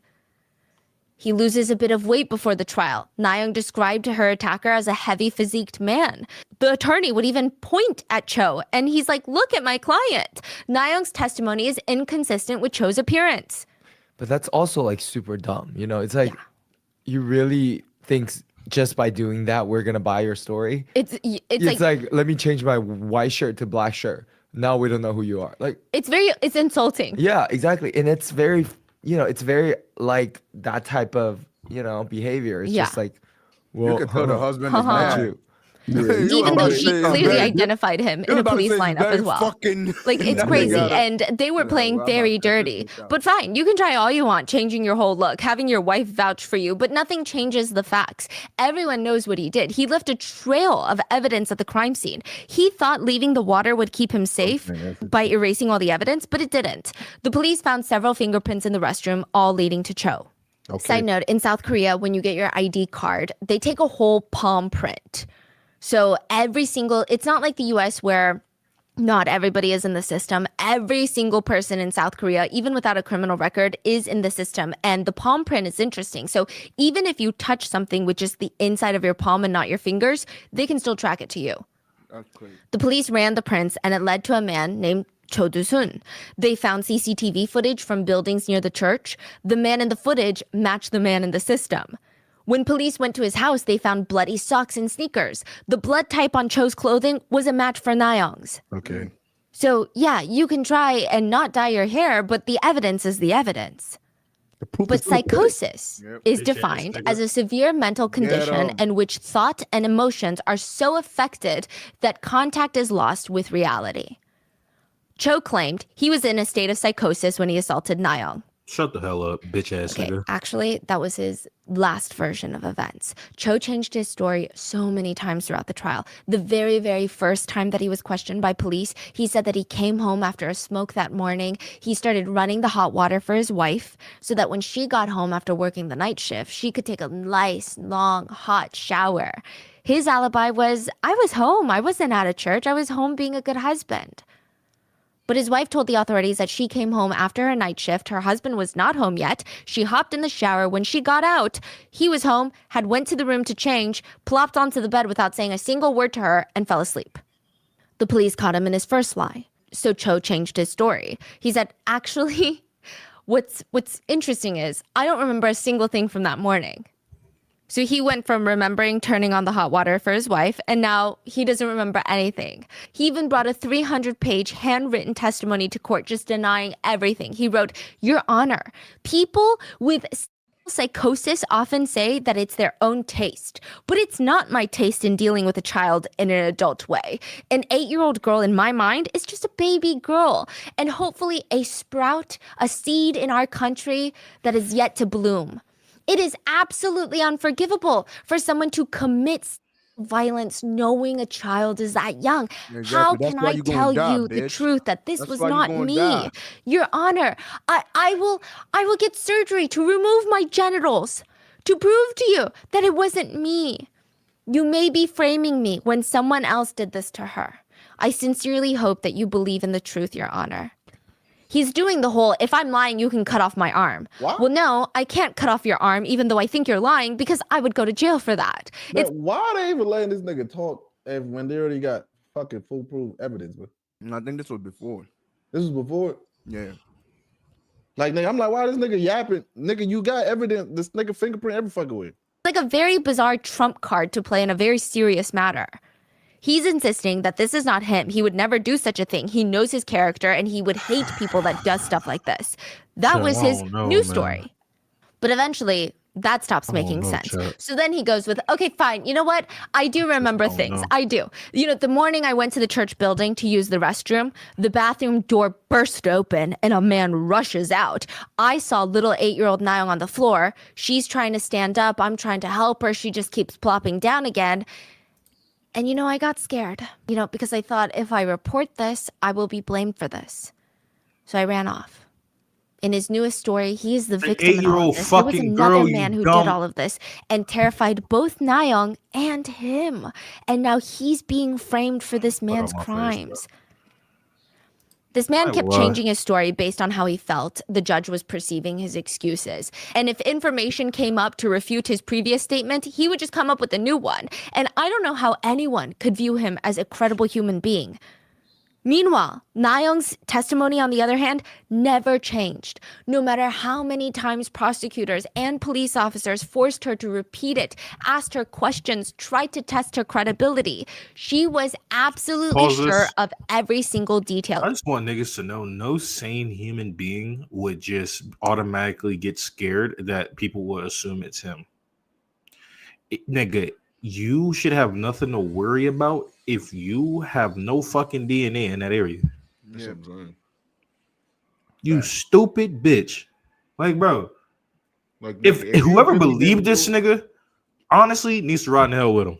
Like, honestly, bro. Like, whoever just believed that shit, like, bro, it doesn't even make sense. Like, nigga, why would you be scared that niggas would think it's you if you never touched her?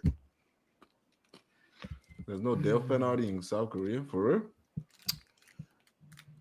I don't give a damn. This thing's worse than death, bro. There's no death sentence in South Korea. Yeah, they're slowly removing that shit in the U.S. too. Only certain states allowed. I ain't gonna cap, bro. Niggas like him, bro. Bruh. Oh man, Niggas like him is damn them niggas. They always get away with shit like this, bro. They always Even get away details with like shit how this. Cho's breath smelled. She said it was a very strong, overpowering cigarette scent. It was foul. And they asked what other scents were there. Not too much alcohol smell, mainly cigarette. Cho's ears perked up. So did his attorneys. I think everyone in that courtroom knew what was about to happen, and that was gut-wrenching. Nayoung, an 8-year-old girl, had done her absolute best to tell the truth. She had been taught since she was a little baby, I mean, she's still a baby, that lying is bad. So she did everything to tell the truth on every little detail that was asked of her in a very traumatic situation 6 times. But she didn't know that the truth would be used against her and that the justice system was rigged against her. Cho now had a news story, one that he would stick by, okay? He did do everything. He committed the crime. He did that to Nayoung, but he can't be held responsible for it because he was in a state of psychosis. How and why was he in a state of psychosis? Because he was drunk. He argued that being drunk puts you in a state of temporary psychosis, that when you are drunk, you are unable to make decisions due to your compromised mental and physical state. You are unable to control yourself. You are in a state of psychosis. Okay, if this sounds absolutely unhinged to you, it is, but it works. According to Korean Criminal Code, Article 55, Paragraph 1, people with weak abilities due to mental and physical disabilities are subject to a mitigated sentence. And in Korea, being drunk, in the eyes of the law, counts as a mental disability. But a nigga popping you in Which the fucking means, face according to the law, Cho's isn't sentence could be considered reduced a mental purely based on the disability? fact that he was drunk. The difference would mean if he committed this act while he was sober, he could get life imprisonment. If he committed the act while drunk, his sentence could be as little as 7 years. In what world does being drunk excuse anything or make things less serious? Which, you know, like, this logic is so infuriating. Bro, that shit is When an it's such assaulter is bullshit, drunk, bro. he is unable to make decisions due to his compromised mental state. When a victim is drunk, it's you probably consented and now you regret it. Next time, don't drink so much because this is your fault. So if this drunk law applies to anybody, I don't think it should apply to anyone, but if it does, it should apply to victims. Unable to make decisions due to compromised mental state. Pause this Okay, so shit. if victims are drunk, they are not So if I able to was make. to just sip a little bit of alcohol and just go around knocking niggas the fuck out, I can just claim, yo, the alcohol made me do it. basically. I guess I could just take one swig of alcohol, bro, and just go knocking niggas the fuck out, bro. Like, so you're telling me the nigga that just committed this shit, all niggas got to do is take a sip of lean and then go knock that bitch ass nigga out and torture him and do all some shit to him? Like, bro, that's all I got to do? Can I get away with it? Bro, like, niggas is fucking, that shit don't even make sense, bro. That shit don't even make sense. Devonta said you want to go get drunk in South Korea so you can fuck that nigga up. Yeah, let me go get drunk. Dude. And said the alcohol did it, bro. Not me. Bro, you can't have me in the I same got room away as with that it, right? nigga. Devonta, we getting drunk together. You can't have me in the same room as that nigga. If I was a police officer, bro. We getting drunk together, nigga. That shit is disgusting, Why that nigga did? bro. That shit is absolutely Fuck that disgusting. nigga That shit up. is absolutely disgusting. Nigga really got away with that shit. Make decisions, meaning they cannot give consent. Automatically, if they are drunk, it is essay then. That should be the law then. I don't think I have to tell you all the reasons why this defense being allowed is so horrendous. But let's just do a quick run through. First, being drunk is no excuse. Second, the fact that they are using Na-young's own testimony of saying that she smelled a little bit of alcohol in his breath as proof that he was drunk and should get 7 years in prison for his crime, that alone, using her testimony, should be a crime in and of itself. Facts. And third, there is no proof that he was drunk that day. There is more proof that makes it that he even wasn't fucking drunk worse. at all. For example, the location of the makes it even crime was a fucking pretty worse. quiet alleyway with not a lot of passerbys during that time frame. People were commuting to work and school, so I mean, for them to not pass through this alleyway, it's a very specific alleyway. Most alleyways have some action, they have some traffic going on. It seems like he knew that. It seems like Cho conveniently chose this location. Everything about this location indicated that this was not a spur of the moment crime. Shit was It planned. indicated more of a man that was stalking, waiting for the perfect victim. Another supporting fact, most bathrooms in Korea, like major cities, are locked. You have to either be a customer of that establishment or a worker has to unlock the bathroom or they have a keypad. So a lot of churches, they actually have keypads that most of the churchgoers know the password to. This bathroom didn't even have a keypad. Again, that doesn't seem like something that's based off pure chance and luck. The Yeah, that chances nigga are in cool. He Ansan, playing more that- bathrooms are locked than unlocked. So he just happened to be in the perfect alleyway where there's no passerbys during commuting hours and no witnesses, and then immediately found the closest private one-unit restroom without even stalls. And then you tell That was an unlocked? 8-year-old to go to church, bro? It seemed like he knew that the church workers were not going to be in the church at the time. Hold Then on. after the crime, Pause. he didn't pass out in Rewind that shit real quick. What? Yeah, she changed, bro. Yeah, she Then took a break. stalls? Oh, she just put her hair was back. unlocked? Oh, I was It like, seemed like he knew that the church workers were not going to be in the church at the that threw time. me off. Then I'm after sorry, the y'all. crime, he didn't pass out in the bathroom. He didn't pass out in the hallway. He doesn't stumble drunkenly away from the crime. He ducks his head and he quickly makes his way back home. And he attempts to remove all the evidence from the unconscious victim by pouring ice cold water all over her. That is a lot of planning to do if you're blackout drunk. Even sober, every step of this crime would take strong decision making. Later, an inmate that shared the same cell with Cho would say that he didn't think that Cho was an alcoholic. Usually, you can spot an alcoholic in prison from a mile away. It's really easy. Because there's no alcohol in prison, they start having withdrawal. Their hands start shaking uncontrollably. They start sweating. They can't fall asleep. They start vomiting. They've got these crazy migraines. Most of them become hypersensitive to light. The inmate said, Cho was fine. He was reading the Bible. He looked pretty comfortable. But the problem is, Cho does not have to provide evidence to the court that he was drunk the day of the crime. He just needs to prove to the court that he's, quote, just that type of guy. The type of person to get blackout drunk at 8:30 a.m. Even if he wasn't drunk on that day, as long as he can prove that he's the type, he will get a way lesser sentence. To give you context on how horrendous this little loophole in the law is, in December 2007, just a year prior to Na-young's attack, 2 girls in Gangnam were drunk at a club. They get lured to a hotel by 2 men.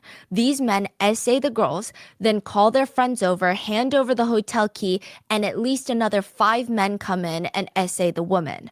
All the men who planned and coordinated this group attack in SA, they all stated that they were drunk. They received massively reduced sentences because they weren't in their right minds. They This is had what I'm booked this seeing, hotel bro. room in advance. So maybe the plan wasn't to target these 2 girls specifically, but they had plans to target somebody. But because they were drunk, everything was forgiven. In a lot of cases, the judge will even ask criminals that are on the stand, did you drink? The defendant will excitedly bob their useless heads up and down and sign a petition that says, I drank. That's Then the probably judge why will lot give of them a people reduced drink over sentence and there, bro. on to the next case. It's almost like a custom. In Korea, 32.4% of criminals who commit SA claim alcohol was their reasoning for their actions. Not moral depravity, just alcohol. It's gotten to the point where in Korea there is a saying, the judges feed the defendants alcohol. There is a movie based off of this case called Wish. So in Korea, it's called Wish. In America, it's called Hope. And it is probably one of the most emotionally gut-wrenching movies out there. It's Hold about on. a poor family in South Korea. Did I watch this movie? Nah, I think about it. Yo, did I watch this shit? Yo, Chad, y'all said there was a movie on this, right? I think I remember watching a little bit. Yeah, because I saw somebody say there's a kid drama. I think I I don't know what it's called, bro. I was watching that show with my girl, It was bro. called It was like a little. Wish in It Korea. says called Wish. Wish in Korea, and then it was like Hope in America, I think. Some shit like that. Or vice Fuck. versa. I think I remember this movie right here, bro. Emotionally gut-wrenching movies out there. It's about a poor family in South Korea with an 8-year-old girl named Wish, Sohwan. And one day, on Sohwan's way to school, it's raining. This man comes up to her and asks, "Can I borrow your umbrella?" She tries to avoid him, but he ends up dragging her Yeah, to a I've seen construction this. site where she is brutally beaten and essayed to the point of death. The premise is very well known. Sohwan used to be super close with her dad before this, but afterwards, she's so scared of any adult men. He tries to comfort her when she's in the hospital and she has a panic attack. She almost sees the attacker in her father. So Sohwan's dad has to stay out of her eyesight. He can't even see his own daughter because that's the best way for her to heal. And it's ripping him apart. All he can do is buy one of those giant Kokomon character costumes, like the one that you would see at Disneyland. And he would cheer her up while he's sweating in that costume, pretending to be Kokomon. And inside, he would just be crying because he can't be her dad. He can only be this character. That's the only thing that she will see. And it's Ruining heartbreaking, lives, man. literally on all fronts, to see how Sohwan has to recover in the movie, how her dad has to navigate trying to help his daughter heal while also simultaneously being rejected by her. And it's just a gut punch. That's crazy. In the end, Sohwan realizes that it's her dad in the costume. Kokomon leaned down and she takes off the head of the costume. And it's just her father, completely drenched in sweat because there's no ventilation in those costumes, teary-eyed, and she realizes everything that her dad did for her. But there's also a scene in that movie where the judge sentences Sohwan's essayer to only 12 years in prison. And all hell breaks loose in the courtroom in the movie. Sohwan's mom is screaming at the judge, 12 years? 12 years. Do you know how old my daughter will be in 12 years? And a lot of viewers, they hated that scene in the movie. I mean, they wanted the predator to get life in prison. This is a movie, right? You can write it however you want. Give him the death sentence. Why are we all going home feeling unjust and crying, right? But at least it's just a movie. But art imitates life, because Cho was sentenced to just 12 years in prison. It wasn't just in the movie. Nayoung's father cried out, "If this man cannot distinguish from right or wrong and cannot make decisions, that is the definition of a dead person, someone who does not know what is going on around them. How can you say that he is a dead person? He decided to approach Nayoung. He dragged her into the church bathroom and then assaulted her. How can someone who is apparently not in their right senses make all of these decisions?" Nayoung's father cried that he had to be the one to tell his daughter. His 8-year-old daughter that Cho, the very bad guy that broke the law, the country decided to just give him 12 years. Nayoung responded to her dad, "Too little." Her dad asked her, "How long do you think the sentence should have been?" 50 years. Or better yet, they should stop giving him food. The judge can't make the wrong decision like this. Later, she asked her dad, "Is this a joke?" From a justice standpoint, it is a sick joke. Not only did the brutality and heinous nature of the crime warrant a very harsh punishment, Cho Do-soon was not a first-time offender. Cho Do-soon had a history of 17 criminal offenses. Yeah, I was just This about to ask was you. his 18th offense. Wow. Cho's 17 prior criminal offenses were not even small minor infractions at that. He was arrested, tried, and convicted prior to all of this of sexual assault and murder. We're gonna Okay, so What the fuck? 18 times, right? Well, 19 now. And you telling me this nigga wife sat here and say, "Oh yeah, that nigga don't do nothing." How does a nigga not do nothing? And this nigga 18 fucking times. You don't see that there's something wrong? I don't know, child. I don't know, bro. I don't know. I can't finish this shit. I don't know, bro. Bro, what? I don't know, bro. And your wife sitting here, oh, No, nah, he's bro. such a nice guy. Yeah, you go out, nigga, Oh, no. 19 times. It was 18 times. I don't know, bro. Man, He I don't. committed crime I don't know, 17 bro. times, and this girl's part is the 18th time. That's But you gotta be one dumb ass. He probably, man, he probably doing something to her too, man. I don't even know at this point, man. I'm going to get to all of these in a minute. If any single person in that courtroom should have gotten the book thrown at them, it should have been Cho Do-sun. Judge Lee, who presided over this case, Na-young's case, faced a lot of backlash over his decision. His response was to play the victim. I mean, I guess birds of a feather flock together, right? To play the victim? Yeah. The judge is playing the victim?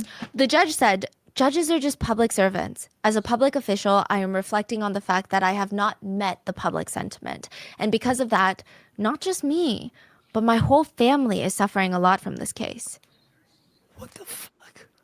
Judge Lee felt like What it did you wasn't talk his about? fault that the law was written the way it was written, and that as a judge, he has to follow the law. He said it's not appropriate for the judge to talk about the verdicts. If mental and physical weakness is recognized at the investigation stage, there is no way for the judge to change that. The judge claims that he believes his hands are clean and free from guilt because as a judge, he's just following the laws. It's the prosecutor's fault for not applying for an appeal. The public was clearly not happy with his response either because the judge could have just thrown his defense out the window and said, yeah, I don't care if you were drunk. It was really up to the discretion of the judge.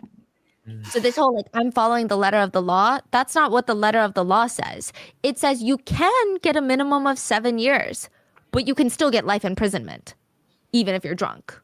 So I think like it sounded like this drinking was a thing in Korea for so long that people just been applying that to all these heinous crimes, and this is just another one of those. It's like, oh, you drunk? Okay, fine. Yeah.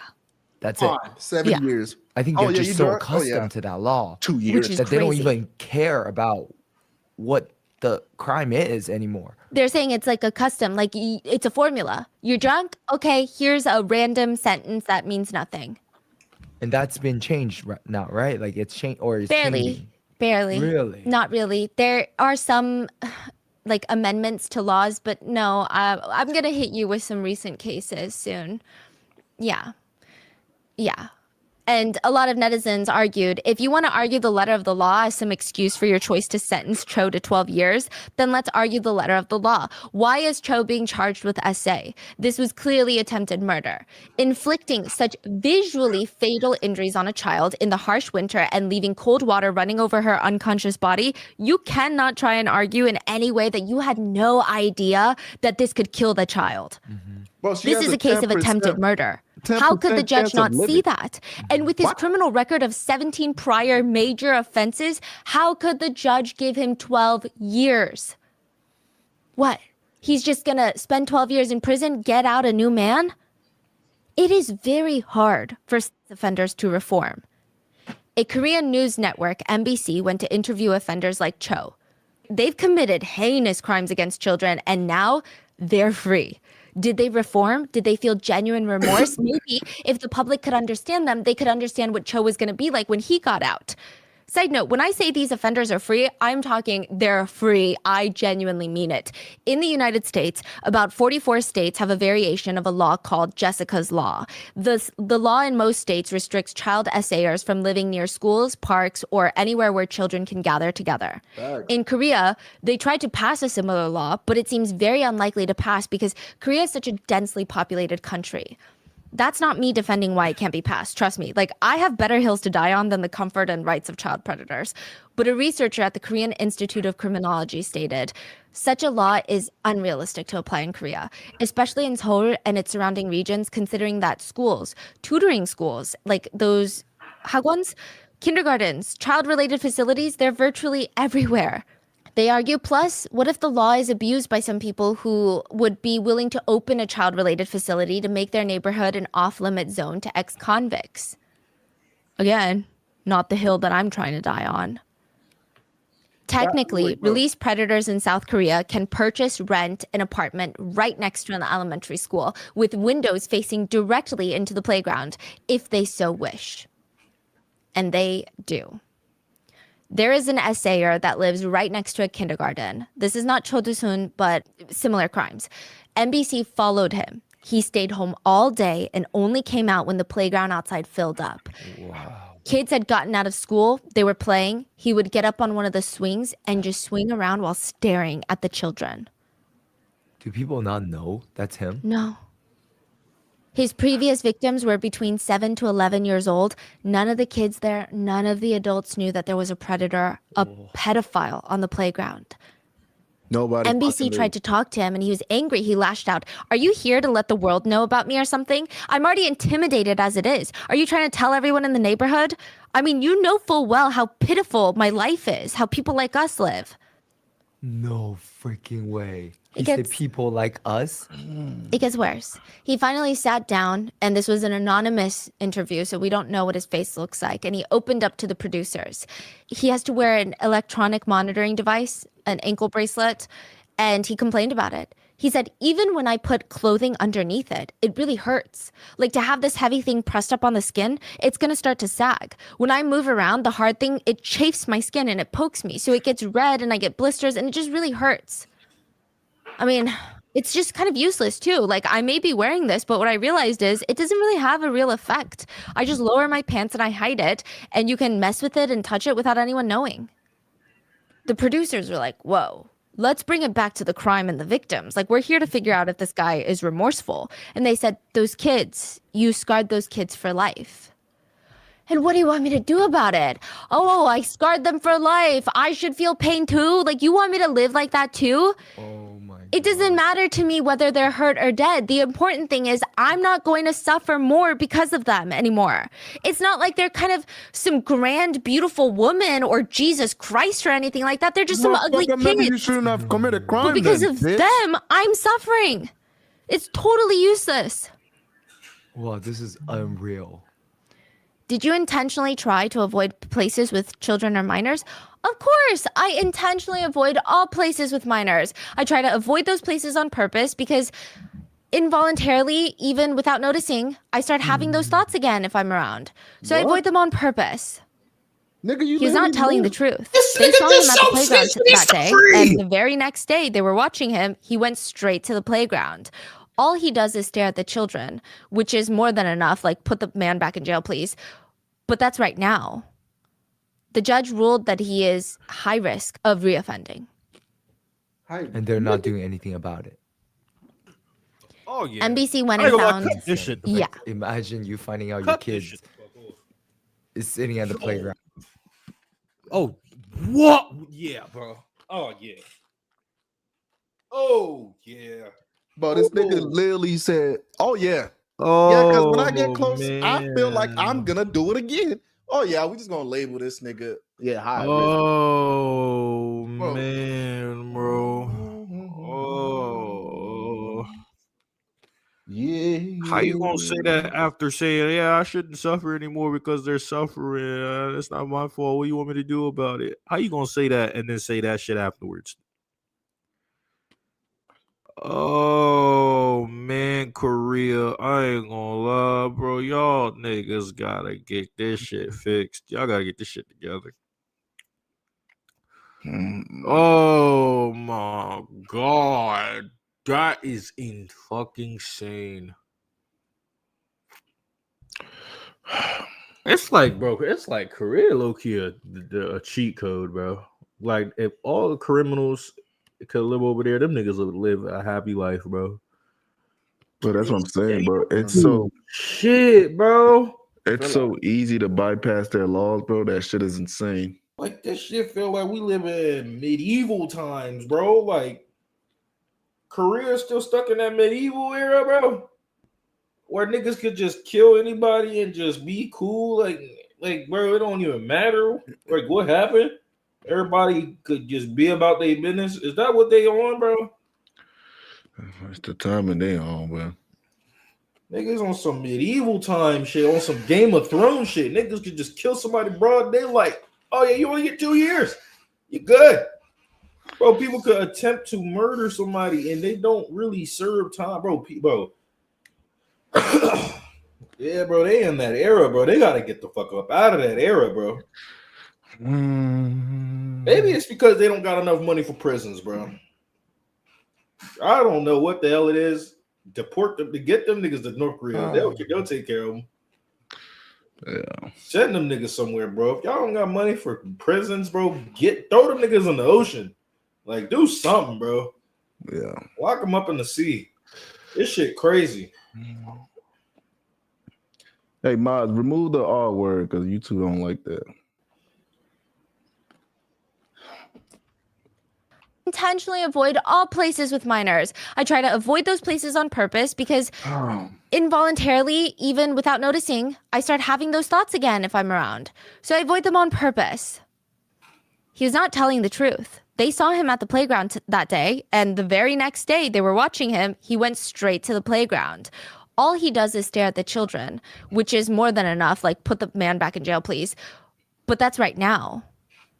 The judge ruled that he is high risk of reoffending. I risk my ass, man. And they're not doing anything about it. Bro. Get that nigga up through. NBC went and found. Insane. Yeah. Like, imagine you finding out your kids is sitting at the playground. There's someone just standing there.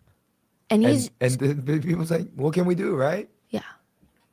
There's nothing you can do. There's really nothing you can do. If I find out that's a offender and I try to warn all the other moms in the neighborhood by texting that address, I can get sentenced to prison for 5 years. For? Effectively doxing a predator. Wow. Today? Today. NBC went and found addresses to high-risk offenders against children. Most of them, shockingly or not, live near playgrounds or kindergartens. Currently, statistics show that out of all the children predators released from prison, in Seoul, 88.5% of them live within a half-mile radius of a school. What the fuck? You can't tell me that's Shit just is a a fucking- coincidence. An innocent coincidence? Statistics fucking also show joke, when bro. offenders wearing anklets commit crimes again, they reoffend. It happens within a 0.5-mile radius from their house.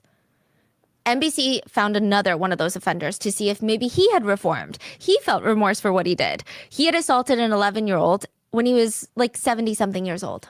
What? He is now 80, and he was actually very happy to talk to NBC. His face was blurred, but he wanted to share his story. He said, "You know about her, right?" "Are you talking about the victim?" "Yeah, the victim. I have a lot to say about her. You know, instead of calling me grandpa, she called me 아저씨, mister. Back when I was 72, she called me 아저씨 instead of grandpa. So I thought that was a little strange, and I think I lost my mind because of it. She was begging me to do stuff to her. I guess she just had a very, yearning for adult activities." Somebody She told need to you shoot that to nigga. touch her. The child did. Yes, she would come up to me unbuttoning her clothes. A child in elementary school did that. Yeah, so I did what she wanted me to do. Somebody need to shoot that He nigga. claims he was the victimized one. I didn't take her for that kind of person, but I think she totally Call of planned Duty, everything. I told the GTA. police she's a gold digger, a baby gold digger. Everything, man, fuck. Did the child, the 11-year-old, ask you for money? She didn't ask me for money, but I gave her pocket money, like $2 a day. Anyway, I guess she lives around here. Because if I go near a subway station, the anklet starts alerting the police and they call me. They call me to keep away from the subway station. When I think about it even now, I really would just want to kill her. So you harbor some resentment towards the child. Resentment? Did you not hear me? I said I want to kill her. I want to kill her. This is unbelievable. Another tried to argue that the child he essayed was basically a young woman at this point. She was like 9. Nigga, she just sitting there singing all this shit and niggas doing nothing about it. That's where he lost me. But that's Is that not a threat? Am I lost, or that's a freaking threat? It's not even a threat at this point, nigga. That's oh man. Yo, I think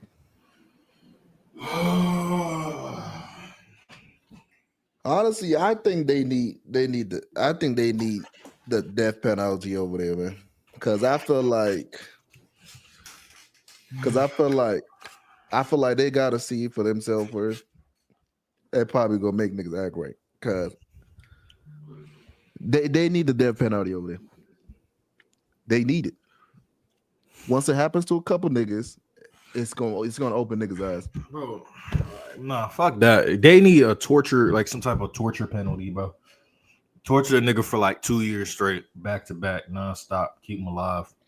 Like we need some crazy shit over there. Like, yeah, they definitely need. We need some inhumane shit over there. Like, I'm not even bullshitting you, Chad. Like, I'm just so dead ass when I say this.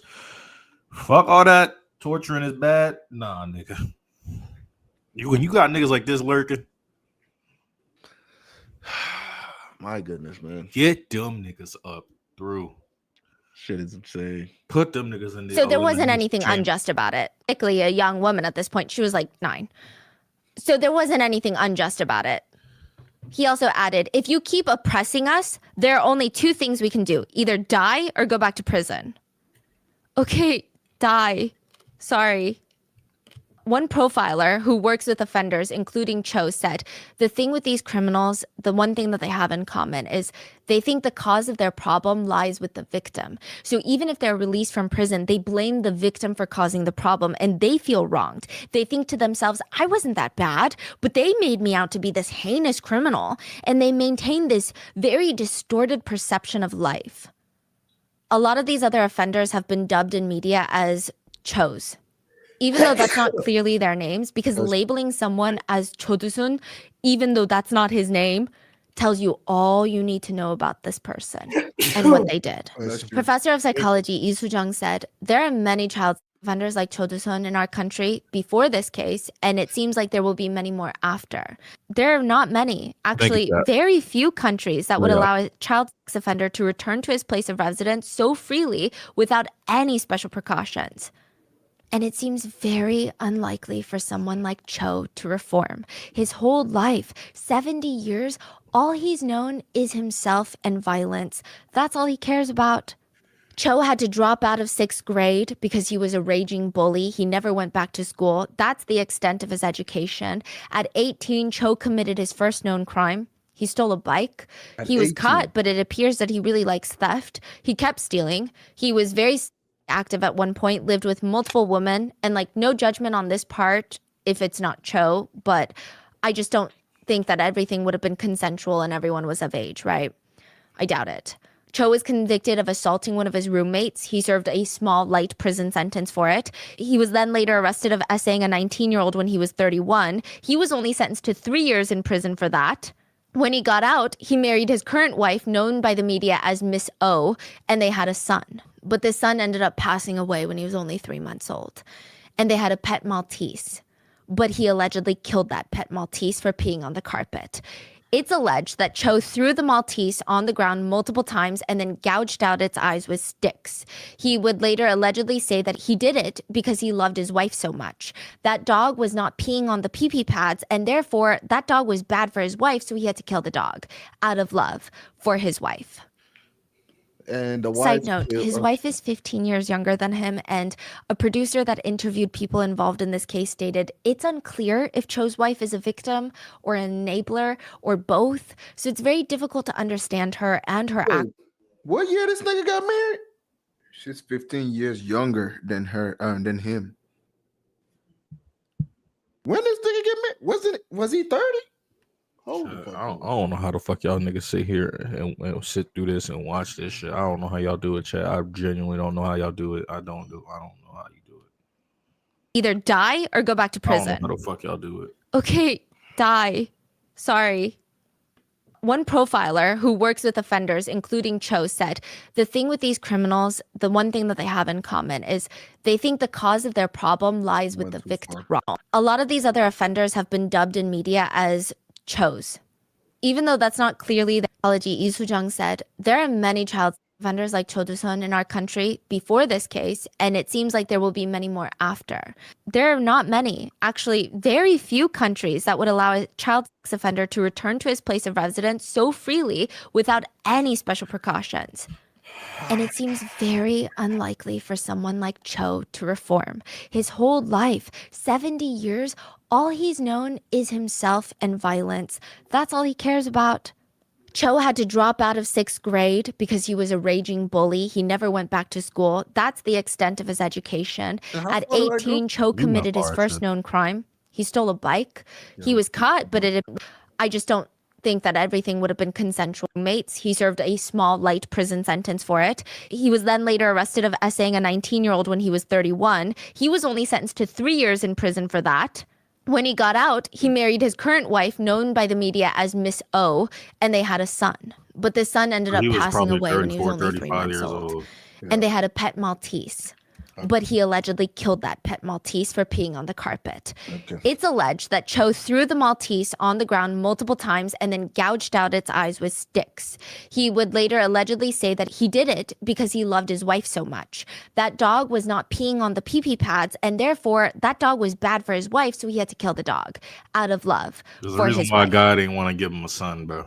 Side note, his wife is 15 years younger than him, and a producer that interviewed people involved in this case stated, it's unclear if Cho's wife is a victim or an enabler or both, so it's very difficult to understand her and her actions, but she has done some really unsavory things with this whole situation. She was visited by an NBC producer before Cho's release, and she screamed through the door, "Leave, get out!" The producer asked, "But did you divorce your husband?" "I didn't divorce him. If he doesn't drink, he's fine at home." The victim lives nearby. "I don't know, okay, and I don't care about anything like that. I don't know anything about it. I don't want to know. I'm not interested." She is still with him to this day. Now, I digress. Then just 13 years before Na-young's attack, Cho was arrested for murder. Almost 13 years on the dot. December 21st, 1995. The attack on Na-young was December 11th, 2008. Cho was 43 years old when he killed someone.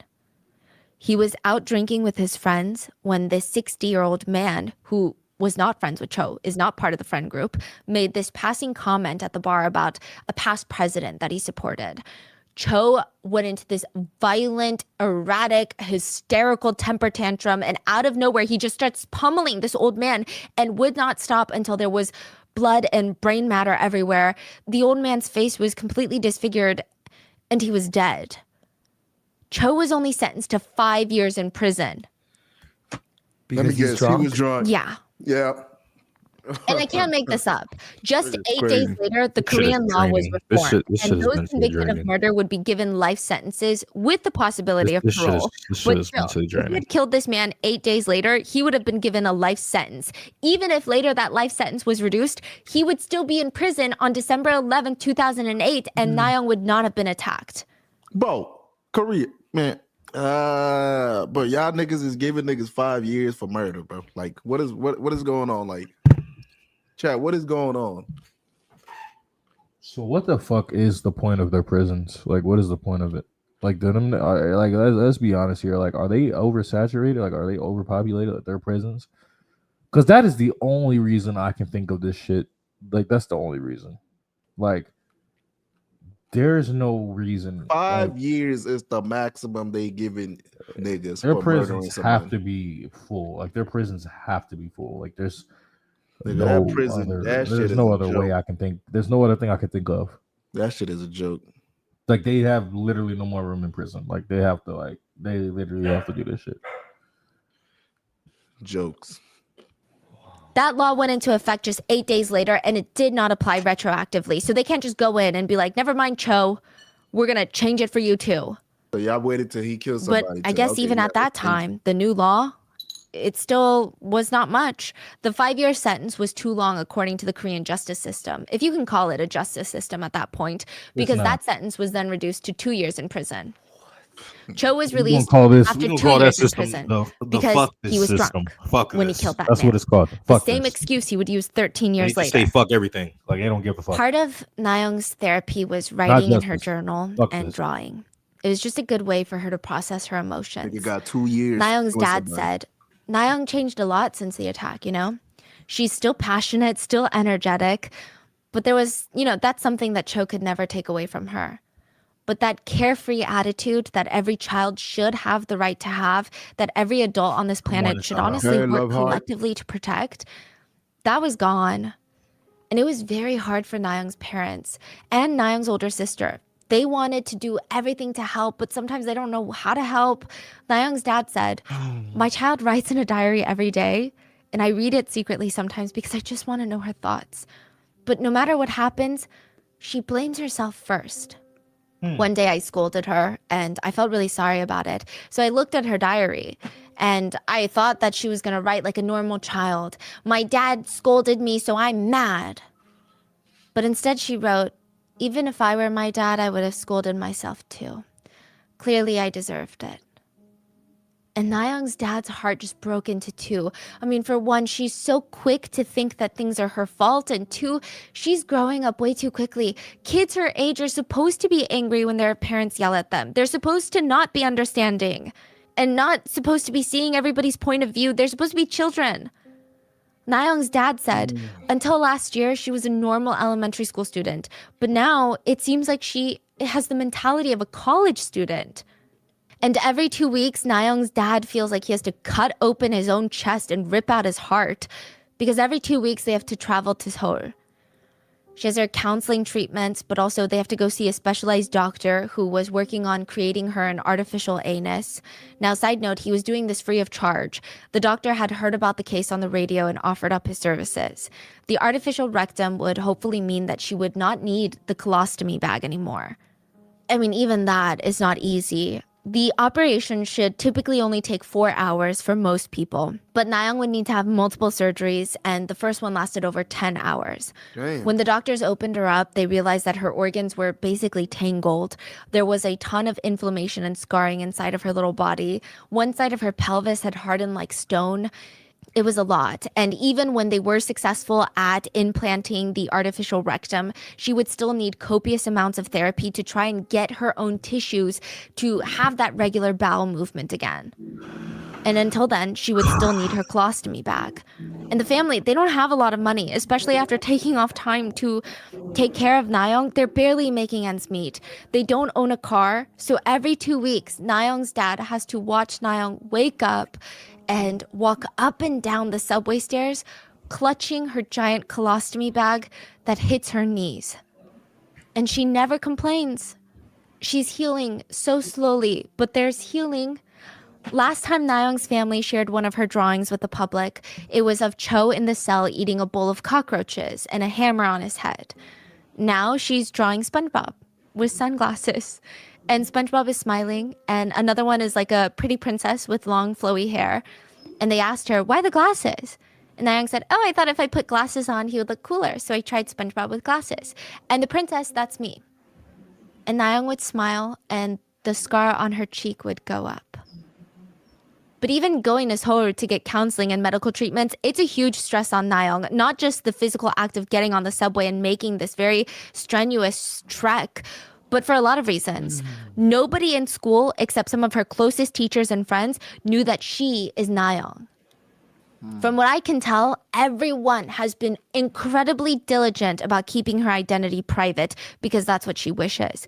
But it also poses some difficulty. Nayoung needs to leave school early and show up for these random medical treatments. And because everyone in the area knows that a girl around her age is Nayoung around this area, sometimes it makes them question, is she Nayoung?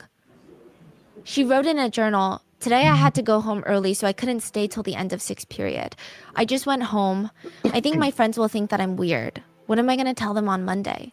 That's what I worry about the most. I wish I didn't have to be sick. I regret it a lot. The only people that should have regrets are the people trusted to carry out justice, because clearly they did not. But not everyone in this case is evil. All the schools in Ansan, they came together to hold assemblies telling the students to stop talking about who Nayoung might be. Parents were instructed to double down. They would bring home their children and they say, we don't know who Nayoung is, okay?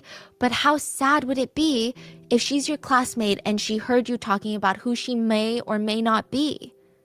Nayoung's closest friends, they knew what happened to her and they all quietly protected her. These are 8-year-olds. They did a better job than the justice system at protecting Nayoung. Nayoung would miss class once. Another classmate asked her, why do you skip school so often? Nayoung didn't know what to say, so she started hesitating. One of her friends stood up. That's why you need to eat all your side dishes and vegetables. This one's a picky eater. She always gets stomach aches and needs to go to the hospital. One of her other friends chimed in, yeah, you need to eat more. Nayoung would forever be grateful because she just felt so protected by them. That's crazy. But they can't protect her from certain things. Nayoung's family could only get adult-sized colostomy bags from the hospital. It would reach down to her knees, and it was clearish, so you could see the level of fecal matter in there. You could also see when fecal matter was coming out of her stoma.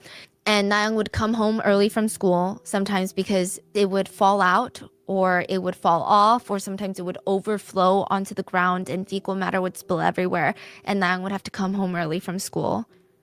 Thankfully, a medical company reached out and promised to send her colostomy bags for as long as she would need, whatever size she would need, child-sized colostomy bags. But she still had to wash it out. She still had to throw out her own fecal matter. And it's hard. Sometimes it leaks. It's a mess. It's not pleasant because the minute that you unplug it, it leaks down onto your body. So her dad made her this contraption. It's this makeshift funnel, almost like a makeshift sink that flows into the toilet bowl. She can unhook her colostomy bag from her stoma, have it flow into this makeshift funnel, and it funnels into the toilet. It matches her height. She has to use it 5 times a day to empty her bag, clean it, and exchange it for a new bag. And we don't know if Nayoung said thank you to her dad, but it's pretty clear that it meant a lot to her. She wrote in her diary, "Today I had one of those snack packages with the toys inside. It was my first time assembling a toy like that. I completed it in one try. I did it really well. I constructed it pretty good. I'm just like my dad, so I'm good at making and fixing things." Sorry. Aww. And I'm Bro, I feel that thankful shit. I Nah, was that's born. it. That's just sad, But there bro. are things that Nayoung can't do anymore, and her dad can't create an invention to solve it. In May, Korea has something called Children's Day. It's this huge celebration in Korea where parents show appreciation to their children. Relatives come over, give the family kids money and gifts. I mean, kids probably love Children's Day more than Christmas. It's a big deal. Nayoung just had a simple wish. Go to the amusement park for Children's Day. When she told her dad that, his heart sank. He could have saved up for a toy. He could have learned how to cook a new dish.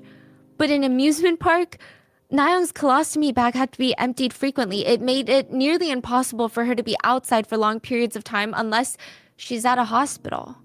But Nayoung's dad didn't want to say that, so he tried to cheer her up by ordering her favorite pizza. And she would sit there on the ground staring at her pizza. And they have a really small house.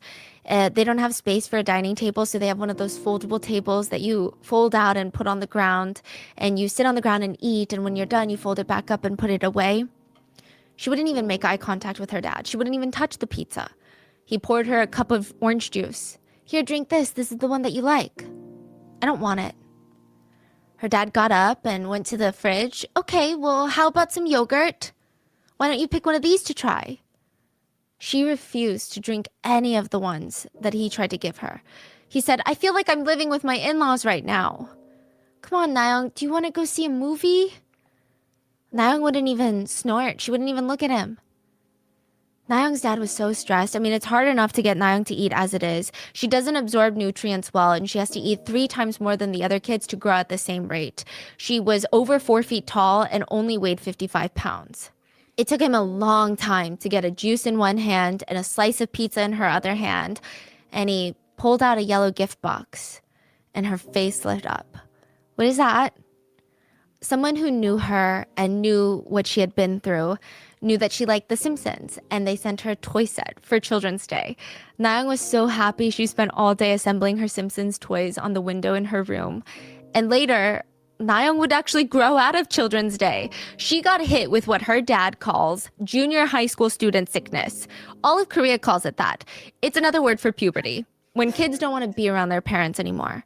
Nayoung's dad said, "When I come home, she doesn't say anything. No matter how much I ask about her day, it's always yes or no, yes or no." He said, "In the past, she followed me around, 'Daddy, daddy, daddy,' but these days, she only likes her friends." This stage is really sad for a lot of parents, but I wonder if there's a twinge of happiness for Nayoung's dad, because Nayoung is now experiencing such a normal stage in childhood, just like all of her friends, the teenage puberty, too cool for her parents phase. But there is a voice that is lingering in the back of his mind. Psychiatrists have all warned Nayoung's parents that puberty can bring back a lot of trauma. Her emotional wounds were healing, but they could burst open again. Because when we hit puberty, we learn a deeper understanding of and we will recall feelings and experiences from the past that we tried very hard to suppress. It's a hard time because victims who are essayed as a child, they could feel a bit of healing, they could make progress, but this could be a huge setback because they're starting to understand what fully happened to them. Wow. But Nayoung's dad is hopeful. He believes that she's healing slowly, bit by bit, with the help of all the wonderful people in her life. The doctors, even the ones that are not involved in her care anymore, they will jump out of bed and run to Nayoung if she needs anything. One police officer, who Nayoung called Police Officer 언니, she meets with Nayoung frequently to take care of her. Former counselors, attorneys, the CEO of the movie company that produced the movie Sowon, that was loosely based off of Nayoung's story, they're all part of Nayoung's life. And because of that, Nayoung does not complain. She wants to grow up and become a doctor. She said that she just wants to help people, and this feels like this is where the story should end, right? A child who, against all odds, against the scum of the earth that tried to kill her, goes on this journey of healing and becomes someone that the world is proud of and inspired by. That's the end. That should be the end. So why is this episode not over? Because the real Cho Do-sun was set to be released December 13th of 2020. And it was announced that he would be moving back to Ansan, the city of the crime and the city where Nayoung still lives, the city that she calls home. It is said that his apartment would be half a mile from her family home. A 5-minute walk. Wow. The phrases Cho Do-sun fear started trending in South Korea. People started circulating messages on social media titled, "How to stab Cho where it hurts if you run into him." And nothing is helping ease the public. Psychological experts who worked with Cho diagnosed him as having intermittent explosive disorder, which has been defined as an impulse control disorder characterized by sudden unwanted anger. People with IED can essentially explode into a rage despite lack of apparent provocation or reasoning. There are a lot of people who have this disorder, and they work with managing their emotions, trying to identify trigger points. And they can lead very loving, nonviolent lives regardless of their diagnosis. But clearly, Cho was not one of them. So this is adding to the anxiety that the general public feel that this man is about to be free. Experts even stated that to make matters worse, it is clear that Cho does not believe there are real consequences to his actions. Imprisonment, the threat of future imprisonment, that's not going to stop him from reoffending. The same profiler who worked with Cho said, someone like Cho, he gets a lot of satisfaction from his actions, not just the act itself, but we believe that he gets satisfaction from watching his victim and the victim's families collapse. The damage done to the victim's life, that is an addiction and a satisfaction for someone like him. Cho was given a test that measured his likelihood of reoffending his same offense. And they measured things like family environment, criminal history, employment. It scored through 30. Anything above 13 is considered a very high risk of reoffending. Cho scored 17. And yet, he's going to be released? Stories from prison started circulating around this time. So before his release, there was more buzz about Cho, and everyone wanted to know, has he changed? Is he safe to be back out in public? Like, are we just releasing an unhinged monster out into the streets? Spoiler, yes, we are. Stories from prison started coming out. Fellow cellmates started being interviewed, which honestly really did not help ease the general public about Cho being released. Apparently, Cho felt no remorse in prison, or at least he never showed his inmates. Instead, he was on this high horse all the time about how he thought that child offenders were disgusting, vile people that deserved to die. What? Yeah. But to him, it wasn't. He was not one of those people because he was blackout drunk and doesn't remember the crime. He also stated to an inmate that he's a scapegoat and there is no real evidence. He's not the one that did this. Yeah. Cho also complained a lot about his circumstances and being in prison. He said, "I feel like a bird that wants to fly but is caught in a cage. I yearn for freedom and I count the days until that's possible." Inmates said that while Cho was in prison, he focused a lot on working out. He allegedly told inmates he was terrified that someone was going to attack him when he gets out, so he needs to work out. One commentator said, "Why? Why is your body that precious? Is your body more precious than an 8-year-old's body?" No matter what, Cho will always care for his own physical body. He will go to whatever lengths for himself, which is terrifying. Knowing that Cho allegedly told one of the arresting officers later after the trial, I'm going to work out in prison, build up my strength, and I'll see you 12 years later. Allegedly, he would also complain about the food in prison. He would complain that he wasn't getting enough food to bulk up. He would allegedly ask the people serving the food, is this food for a human? Why are you giving me such little food? Yep. And because he was so ripped, the inmate said he actually did not get wrecked in prison like a lot of notorious child offenders would. He was kind of the top dog in the prison. When an inmate was asked why, the inmate said, I don't know. He's been in there a long time. He's old. He's got a dirty looking face. His face is, his hair is white. He doesn't shave. The inmate continued, my first impression of him was that he looked like a violent offender. How do you differentiate between a violent offender just by looking at them? It's in the eyes. You're in prison, you can tell. It's in the eyes. Cho told the other inmates that when he gets out, he wants to sell coffee on the mountainside. I don't know if that means he wants to open up a cafe. That's what it was interpreted as. But either way, it's astonishing that this man is here thinking about his future. But the most terrifying part of all of this is that it's said that he still has a very high sex drive at 68 years old. One psychologist stated he's still excessive in his desires, and those desires are being actively expressed in his behavior. So yes, this does raise a bit of concern. According to an inmate, this is an allegation, but allegedly, Cho would tell his fellow inmates that the electromagnetic waves from the TV and the CCTV cameras were suggestive to him, and he would aggressively self-pleasure himself to those electromagnetic waves. So why can't the government do something? Because he does not sound like he is ready to be a part of society. The best option the government could have done would have been 12 years ago. When Cho tried to use that drunk defense, they could have thrown it out. The prosecutors could fought like hell, tooth and nail to get that defense thrown out. But they didn't. They didn't even appeal when the sentence was given. Now it's too late to appeal his sentence. He cannot be tried again for his crime because that would be against his constitutional right of double jeopardy. The government cannot now reverse the sentence or add on more years. I mean, there were conversations that he and other offenders should be held in a halfway house outside of prison when their sentence is over. So you stay in there until we are sure that you will not reoffend. But that idea, this bill, has been shut down by human rights activists because they are worried that it would be abused, and criminals could be held indefinitely in that halfway house. Human Rights Commission of Korea stated, detaining an inmate who has already finished their jail term is a violation of a human right. Netizens thought, okay, then what about we chemically castrate him? So in 2011, South Korea enacted a law that allowed judges the power to sentence sex offenders who attack children under the age of 16 to be chemically castrated. Chemical castration is when you use chemicals or drugs to stop the hormone production. The purpose is to lower libido and activity. It can also be used to treat things like cancer. So it's not just used for like offenders or criminals or anything like that. Man, there's a lot of medical reasons why one might need one. But a lot of countries have talked about chemical castrating for offenders. And it sounds crazy. Chemical castration, like those two words sound unhinged, but it's really not. Chemical castration is not removing any organs. You're just taking chemicals to suppress drive. So it's not even like a one surgery, one shot. It's like a constant.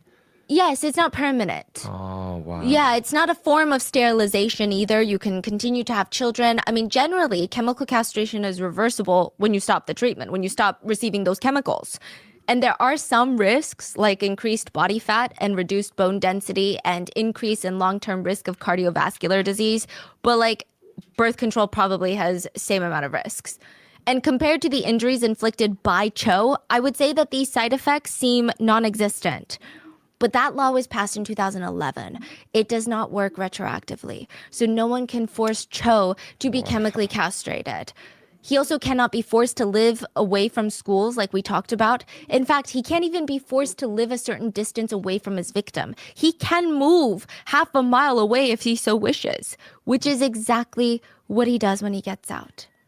And side note, this is so angering, but I do think that a lot of city officials, the prosecutor that worked on this case, and someone in Ansan that's making these horrible decisions, they should feel guilt. They should feel shame for the rest of their lives. Get this. Nayoung's family were struggling before Nayoung's attack. Nayoung's dad was a daily worker, meaning he would go out and offer manual labor for the day. If someone needed his services, he would make money. If they didn't, he made no money. And the problem is, at that point, you're so desperate for any money, you just take any amount of work for any low cost. Nayoung's mom was a housekeeper and worked random other jobs to put food on the table. They did not have enough money. After the attack, both parents had to quit their jobs to take care of Nayoung, to make her feel emotionally and mentally secure, and to help her physically. Nayoung received payments from the Ansan city. Not a lot, okay? $5,000 to help pay for the hospital expenses and other things. But in June 2009, Nayoung's health insurance came through and paid the family $32,000 for the attack. The city of Ansan then went to the family and demanded the return of $5,000. What? The city was going to demand full repayment, and if Nayoung's family did not pay them back in full, they said that they would stop any and all government assistance payments to Nayoung's family. They said it is principle, if you have a balance of more than $2,300 in your bank account, you will be excluded from all support by the city. And the family just got paid $32,000 in insurance money. They don't give a fuck about you. You gotta be shitting me. Angry netizens were the only reason Ansan withdrew their letter and continued all government assistance payments to the family again. And the whole thing was ridiculous. The government seemed more than okay with paying so much in taxpayer money to protect Cho and watch over Cho as soon as he got his right to freedom. It's kind of wild. Netizens said it's like he's some sort of incredible person that we as a society need to protect. He's not even a criminal with a high hope of reforming. From a logical standpoint, this is the worst investment of taxpayer money. That is so because yes. What is the argument behind protecting him? It's prevention, right? Prevention, yeah. Okay, then why aren't we protecting the victims? No, it's not prevention of Cho's crime. It's prevention of someone committing a crime against Cho. That's what I'm saying. That's the fucked up part, right? Instead, the same amount of money could totally be spent to protect the people who needs to be protected. Yes. Or just at that point, give $1 million to Nayoung and her family. Yeah. Let them move out of the country if they must. Yes. Like y'all what? niggas is spending money on. That's what I'm saying. On Like, a they criminal, are bro. spending money to prevent a crime happening against him. Mm-hmm. Why aren't we use that money to protect the people who has been hurt or could be hurt, like the kids and the victims? I don't know what go through these. It's the same logic. Bro. It's Like, the same reasoning. You're trying to prevent something from happening, right? I don't even know how to wrap my head around it. The fact that he is one of the most well-protected men in South Korea. And they're nickel and diming Nayoung's family for $5,000. It got so bad that in 2009, lawyers from the Korean Bar Association, the Human Rights Committee, filed a lawsuit on behalf of Nayoung's family against the state for the way that the prosecutors handled the case. I believe she did receive an undisclosed amount of compensation, but typically in South Korea, it's not a big amount. I mean, it's going to be nothing compared to what Nayoung had to go through because of them.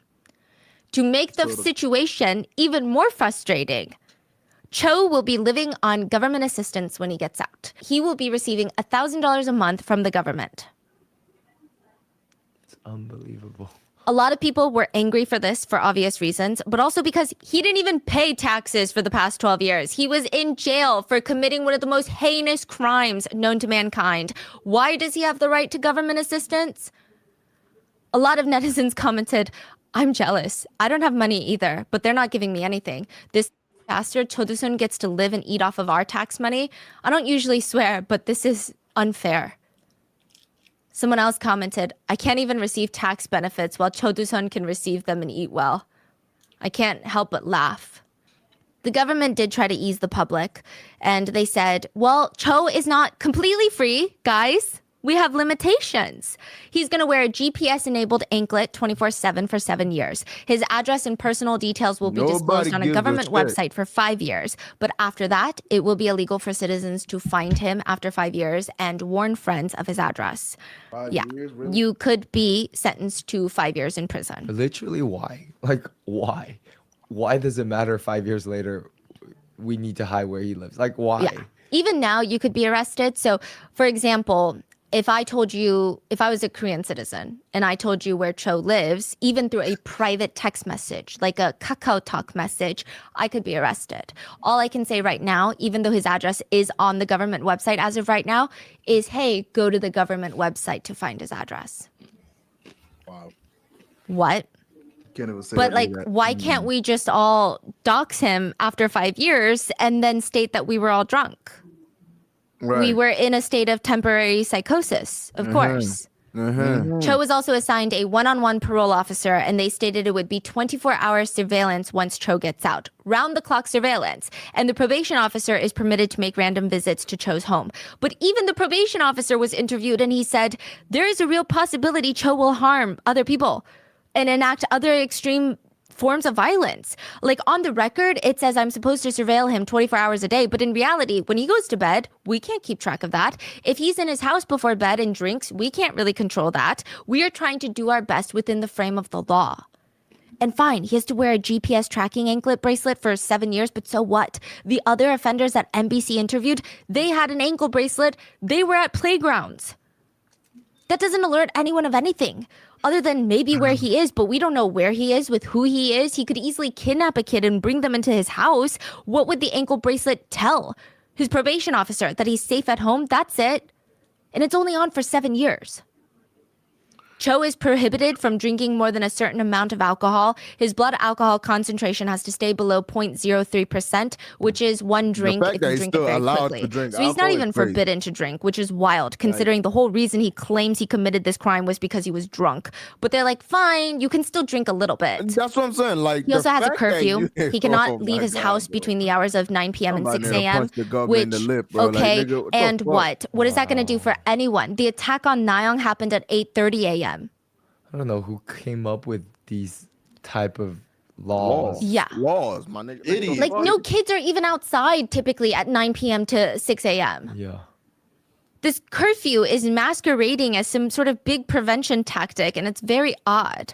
The whole half-mile radius around Cho's house has also been designated as, quote, I kid you not, a women's safety area. Wait, what does that mean? There's going to be heightened security presence there. Yeah. So it's safe for women is what it says? That's, I guess, the naming of it, but none of this makes sense. First of all, the name is ironic, and second of all, Nayeong was a child. Yeah. Like, what? Clearly, full-grown women are not his target. Mm-hmm. And nothing is being done to stop his release. He has been released. I mean, nothing was done. I don't want to say nothing so definitively. I'm not an attorney, nor am I part of the government, nor do I know everything that happened behind the scenes. But the citizens, it seems like they're the only ones that tried to prevent Cho's release. They signed a petition. South Korea has a population of around 52 million people. Of that, like 8 million are children. 1.2 million people signed the petition to keep him in some sort of rehabilitation center after prison. Nothing was done. A professor of the Korean Institute of Criminology said, it's impossible to isolate these criminals from society forever. The criminal system must ensure that they reform when they return. Everybody hates offenders. We all know that. The whole world hates them. But their return is inevitable. They will be back. And Cho Do-sun was coming back. To Ansan, of all places. It doesn't even appear that he has a strong network of friends and family. So why Ansan? Like, why come to the place where everyone hates you? I mean, everyone in Korea hates you, but why not just move somewhere quiet? You have no intention of getting a job. You're living on government assistance. Move somewhere quiet and live the rest of your life in solitude and try to find some remorse. Him moving back to Ansan feels to citizens and to Nayeong's family almost like him saying, yeah, and what? What are you going to do about it? Nayeong's dad was interviewed by Joseon-ilbo, and he said, how can Cho come back to Ansan, where his victim lives? I feel like he's trying to retaliate by moving back here. Yeah, totally. To make matters worse, Cho allegedly wrote in multiple letters to the judge that his last request, his last wish, was to meet his victim again. Wait, pause. Oh God, that is so sickening. In Korea, people are not allowed to, like, own guns and shit?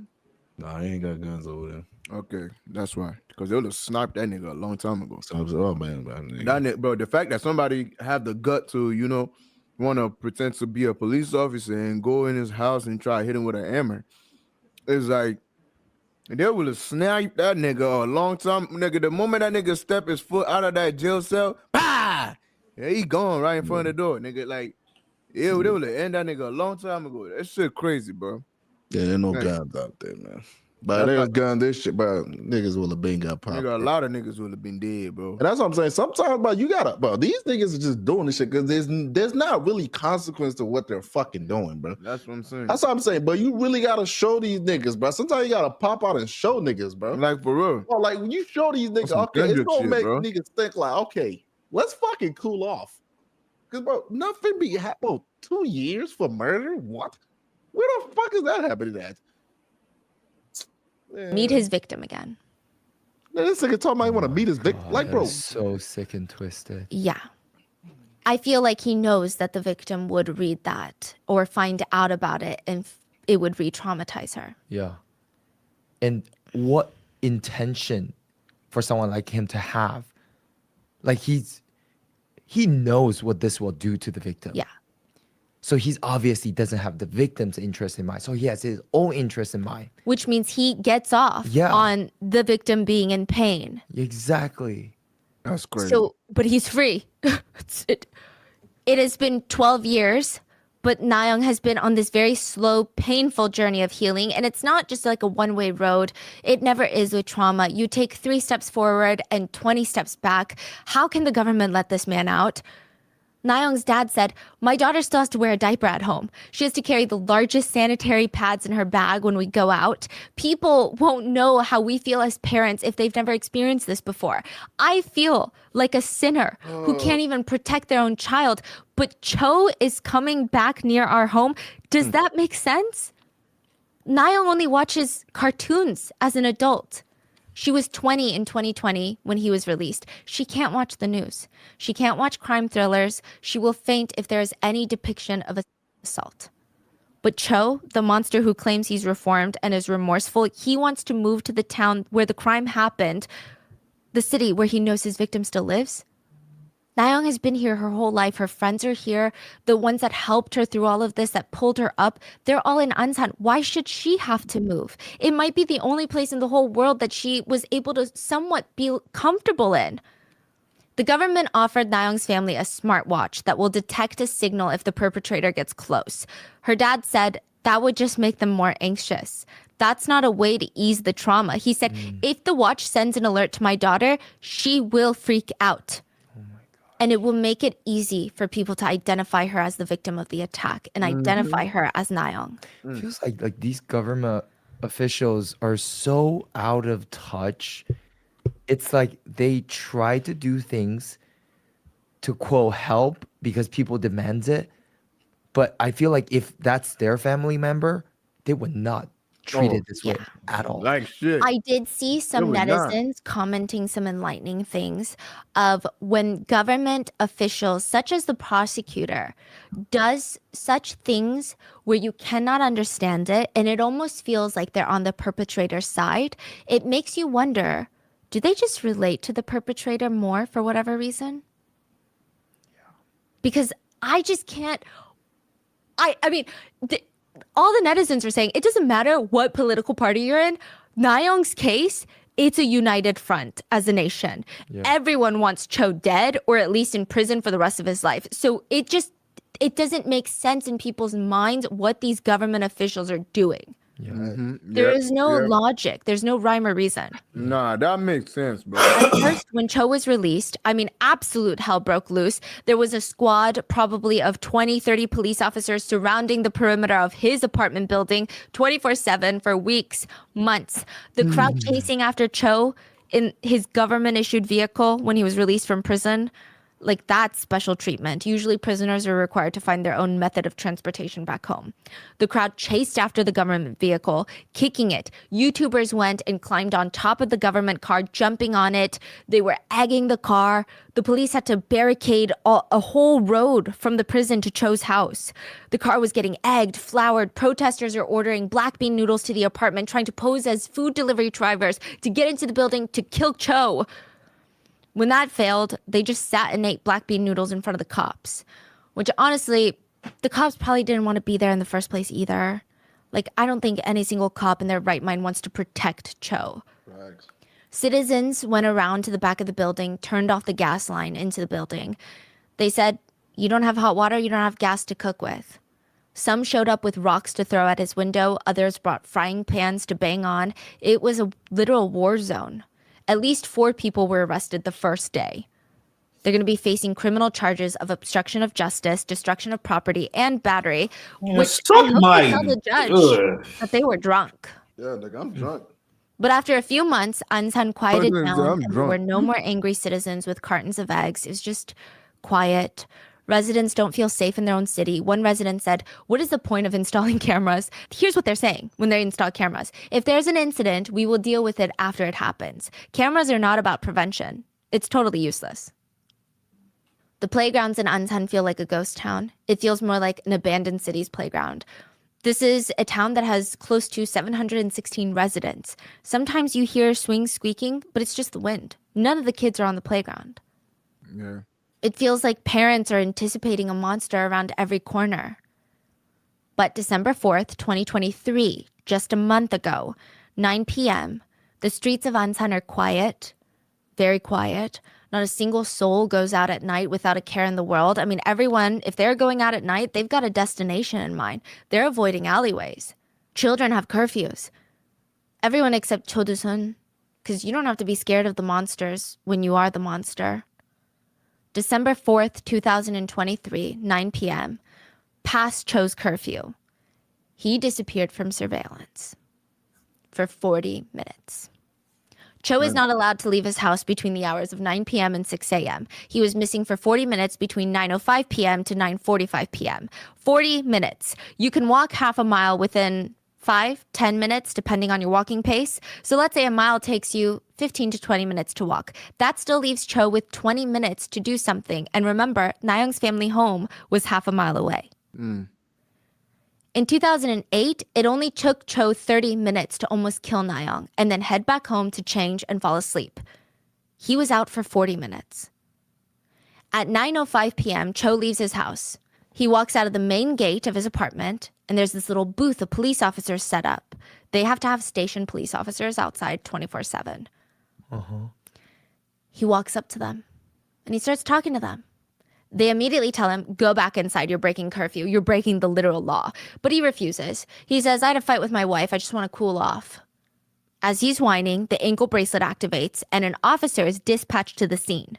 It takes a full 40 minutes to either persuade, coerce, and encourage Cho to get back into the house. I don't know why force wasn't an option here. Like, he's clearly breaking the law, so I don't know why they couldn't force him physically, but 40 minutes.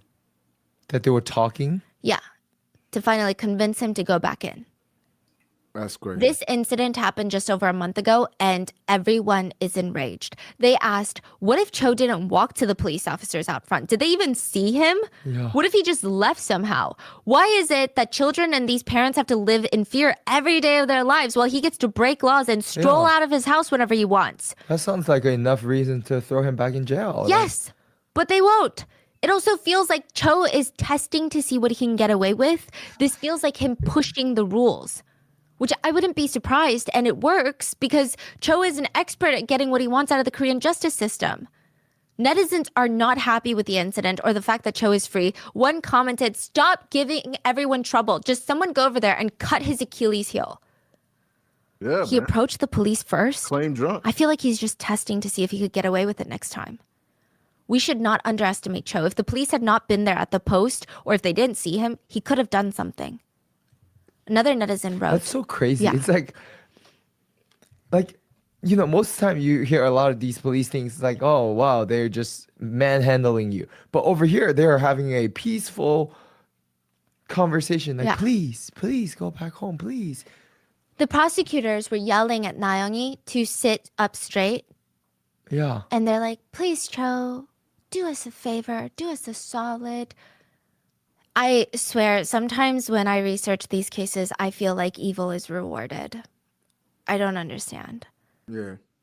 Other people wrote, I can't believe our tax money goes to this guy for this one devilish criminal.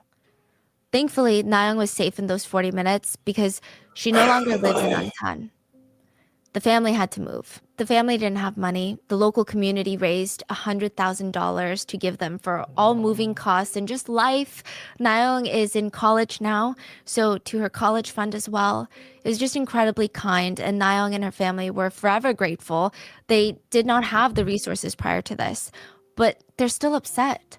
Nayoung's dad said, "We didn't want to run. We had no choice. I also wanted to deliver a message that the government did nothing but force the victim to go into hiding. It was our only option to move away. Many years have passed and still nothing has changed. The burden still falls entirely on the victim." He said that there needs to be much more support for victims. He's scared that there's going to be all this buzz and attention after Cho's release and it's going to disappear.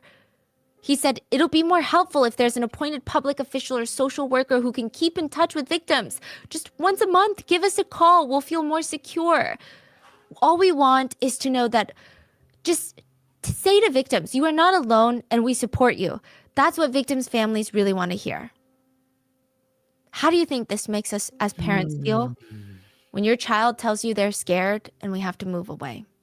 Nayoung wanted Cho to be in prison for 50 years. Instead, he gets 12, and now he's free, and she's on the run. Parents in Korea say, they used to have a saying that you got to enjoy your time with your daughter as a little kid, because once they become a teenager, they don't want to hang out with you anymore. But now knowing that there are more Cho Do-suns out there in the world, and the justice system is protecting them, a lot of parents say, we want our girls to grow up as quickly as possible. Yeah. There have been some changes made. A bill called the Cho Do-sun Law was passed. It bans essay offenders of minors from going near schools and leaving their homes at night and during hours when students commute to and from school. But that doesn't include hagwons, tutoring centers, parks, the mall, like other places where students gather. The law has also been amended to make it more difficult for defendants to use alcohol intoxication as a defense, but it's still kind of left up to the discretion of the judges.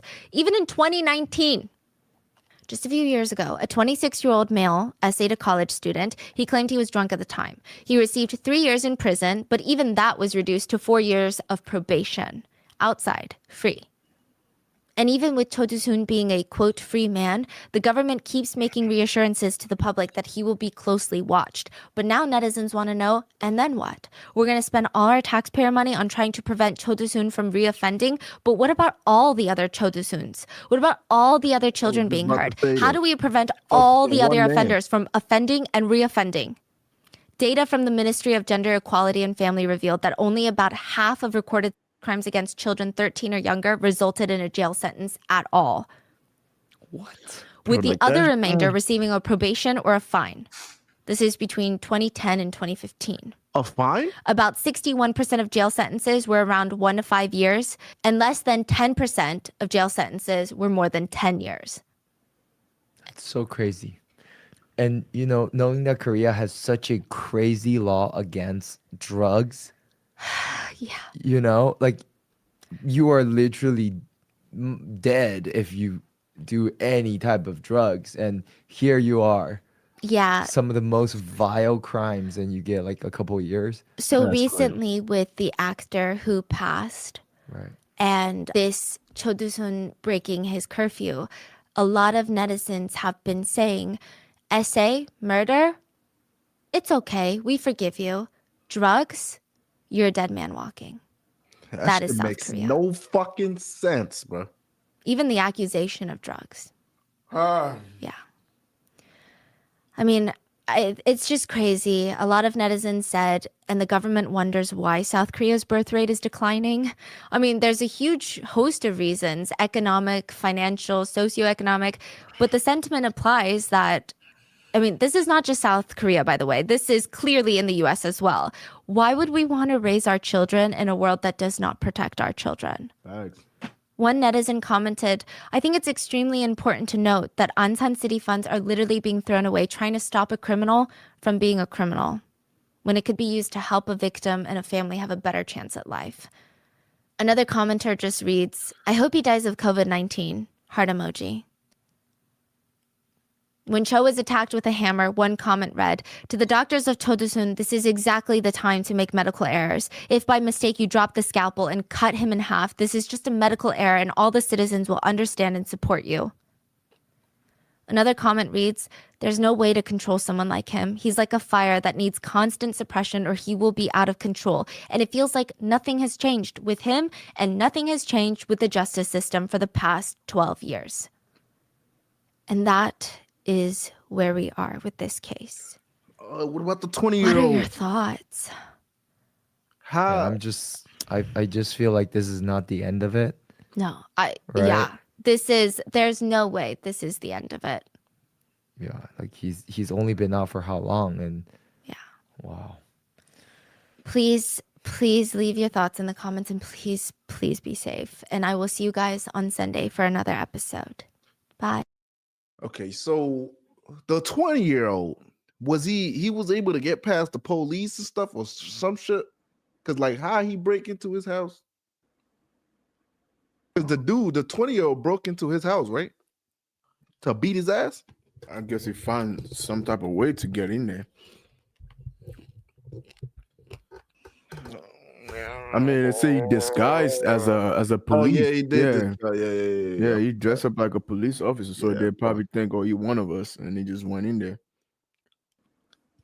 Well, like, but I was like, bro, this nigga is 70 years old. How do you not beat the shit out of this nigga?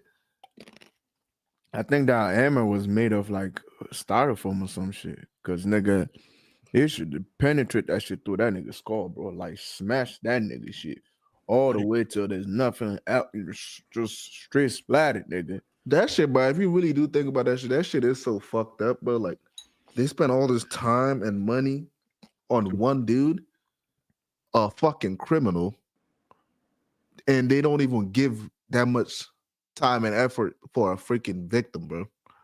Like they don't care at all. They're worried, oh yeah, let's protect this nigga from getting his ass beat. Like, oh yeah, we're gonna give him thousands of dollars every month. But the victim over here barely getting shit. Man, murder don't even, bro. That 2 years for murder is insane. Like, I don't understand that. Oh yeah, sexual assault. Oh yeah, you kill somebody? Man, we give you 5 years, dog. Ah, nigga, you got drugs? Oh yeah, that's life in prison. Like what? Shit don't make no fucking sense, bro. They do this shit on purpose. Bro, They do this shit on purpose, bro. They're doing that shit on purpose. At that point, it has to be done purposefully. Like, there's no. How the fuck you get life in prison for doing drugs, but you don't get life for taking a life and ruining a life? Korea, I know you're doing that shit on purpose. Like, at that point, you're doing it on purpose. I don't give a fuck. South Korean government, you need to get your shit together, bitch ass nigga. Real shit. Like, I ain't gonna lie, bro. You're doing that shit on purpose. It's on purpose. It's done on purpose. I don't care. It's done on purpose. It's done on purpose. It's easily done on purpose. That shit is done on purpose, bro. It's done on purpose. That's crazy, bro. Hey, we barely even know what the fuck going on in North Korea from a little bit that we know, but South, it's like we hearing shit like this from the South, bro. It's like I can only imagine what the fuck going on in North, nigga. Like that shit is crazy, bro. Man, if y'all on YouTube, bro, and y'all wanna watch more Rotten Mangoes with us every Monday, follow our Twitch to make sure y'all join the Discord. We gonna get the poll for the next Monday, so we know what we're doing next. I ain't gonna lie, this is probably the main one that made me the most angry. This is definitely up there with like the top angriest I've gotten, bro. But when in the beginning of the video, when she started talking about what this man did to the little girl, bro, I could not, bro.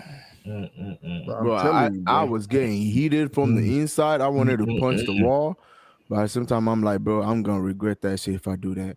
So I gotta control myself, bro. Nigga, like every single time, bro. Every single time they brought that shit up, I just like, bro, look, I don't know, man. I don't know. Yeah, NTH room fucked me up too. That was like That's probably Nah, that's my number one right there. yeah. That in That's a TH room's definitely probably my number one. That number, nah, bro. No, this is a little ass girl, bro. Like this is an 8-year-old whose whole life was just completely like utterly destroyed because of ooh, like nigga, yeah, no, that one did it for me. This one did it. This one right here, bro, this one right here had me trying to look for that nigga. Like, I was genuinely pissed. Like, nigga, I was pissed. Like the prosecutor, bro. Oh yeah, I don't think I've ever got that mad in the video. I don't think I ever got that mad in the video, bro. I was actually teeing the fuck out. I was getting pissed. But yeah, that NTH room one definitely falls second. It's got to be second. The craziest one though is probably that fucking that damn sun joint, bro. On the burning sun, Joe. Yeah, that was probably the craziest shit ever. Yeah, that was insane. But nigga, the most angry I've been is definitely got to be this one. This shit fucked me up. This shit fucked me up. Oh man, oh man. Do y'all think we should watch The Boarding School next Monday? The Boarding School or the Mall? I'm gonna tell y'all right now, that Boarding School one is going to ruin me. I don't think I can watch that one. I genuinely don't think I can watch that one. That one's gonna ruin me. That one's gonna actually fuck me up. Like I literally can't. This one did its soul on me already, bro. This one did it. This one already did its soul. Do the American streamer one. The American streamer. Or the actor. No, that Boarding School is gonna fuck me up. Like I'm telling y'all right now, like that shit is genuinely gonna fuck me up. What's that about? Bro, like fucking disabled kids getting essayed, bro. Oh. Yeah, I can't do that. I literally like I'm sorry, I can't do that. I can't. That shit's gonna fuck me up. I can't. Well, I don't think we won't make it past that video. We won't. But I learned something new too, bro. This niggas can literally fucking like Get away being drunk counts as you being nigga, but when I heard that shit, bro, I was like, nigga, you joking? Like, nah, I was like, Stephanie, if this is one of your jokes, which I've never see you really make joke like that, please tell me this is the first time you making one, because I ain't gonna lie, that shit was like a joke to me, nigga. Getting drunk, alcohol counts as insanity. You're basically which they love to drink alcohol. And that's what I'm saying. Like you are in a country that it's big on alcohol, bro. How many is this y'all's first time watching this episode? Type 1 if this is y'all first time seeing this one. I'll probably do the Mall one next stream. I'll be more willing to do the Mall one next stream. But the fucking kid with no, I can't. I'm sorry. I just can't. I can't do that shit. Yeah, that's fucked up.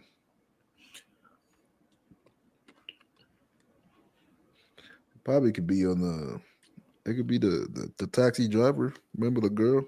Yeah, that even that shit fucked me up. Like when I was like that shit was messing me up too. But it was like a show. But it's probably based on her. Yeah, low key. Just knowing this whole boarding school shit, that I can't. Like nigga, that shit, because that's like actual like victims. Like bro, I can't. Oh, I can't. Shit. An 8-year-old, man.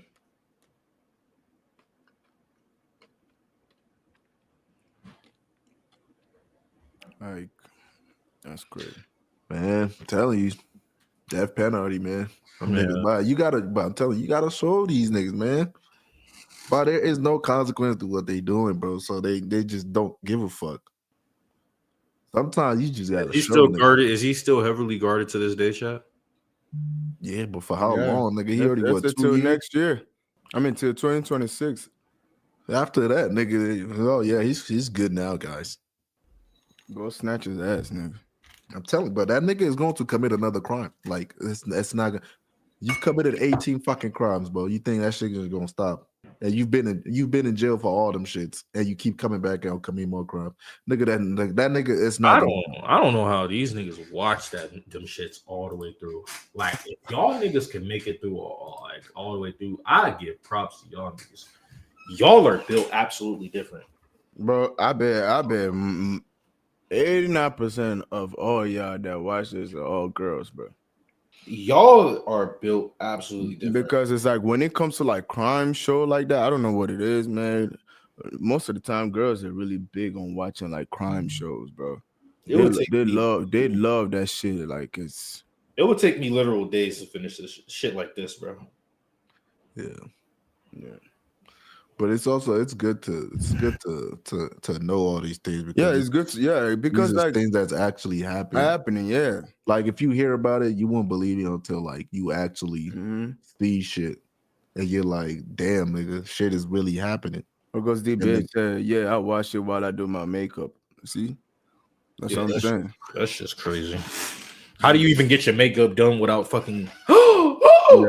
Like, bro, how do you even? My girl love watching crime shit too. Like, bro, how do you think I got into that shit too, nigga? Like, how did I find out about Jeffrey Epstein? And I live in America. I don't even know who the fuck he is. And she knows before we even met. Like, she's the one that told me, oh, I should watch this documentary. I should watch this other documentary about this guy that is just kill people and it's like they didn't find out about him till like 20 years later, and he does. I'm like, what the fuck? There's so many crazy shit, like crimes.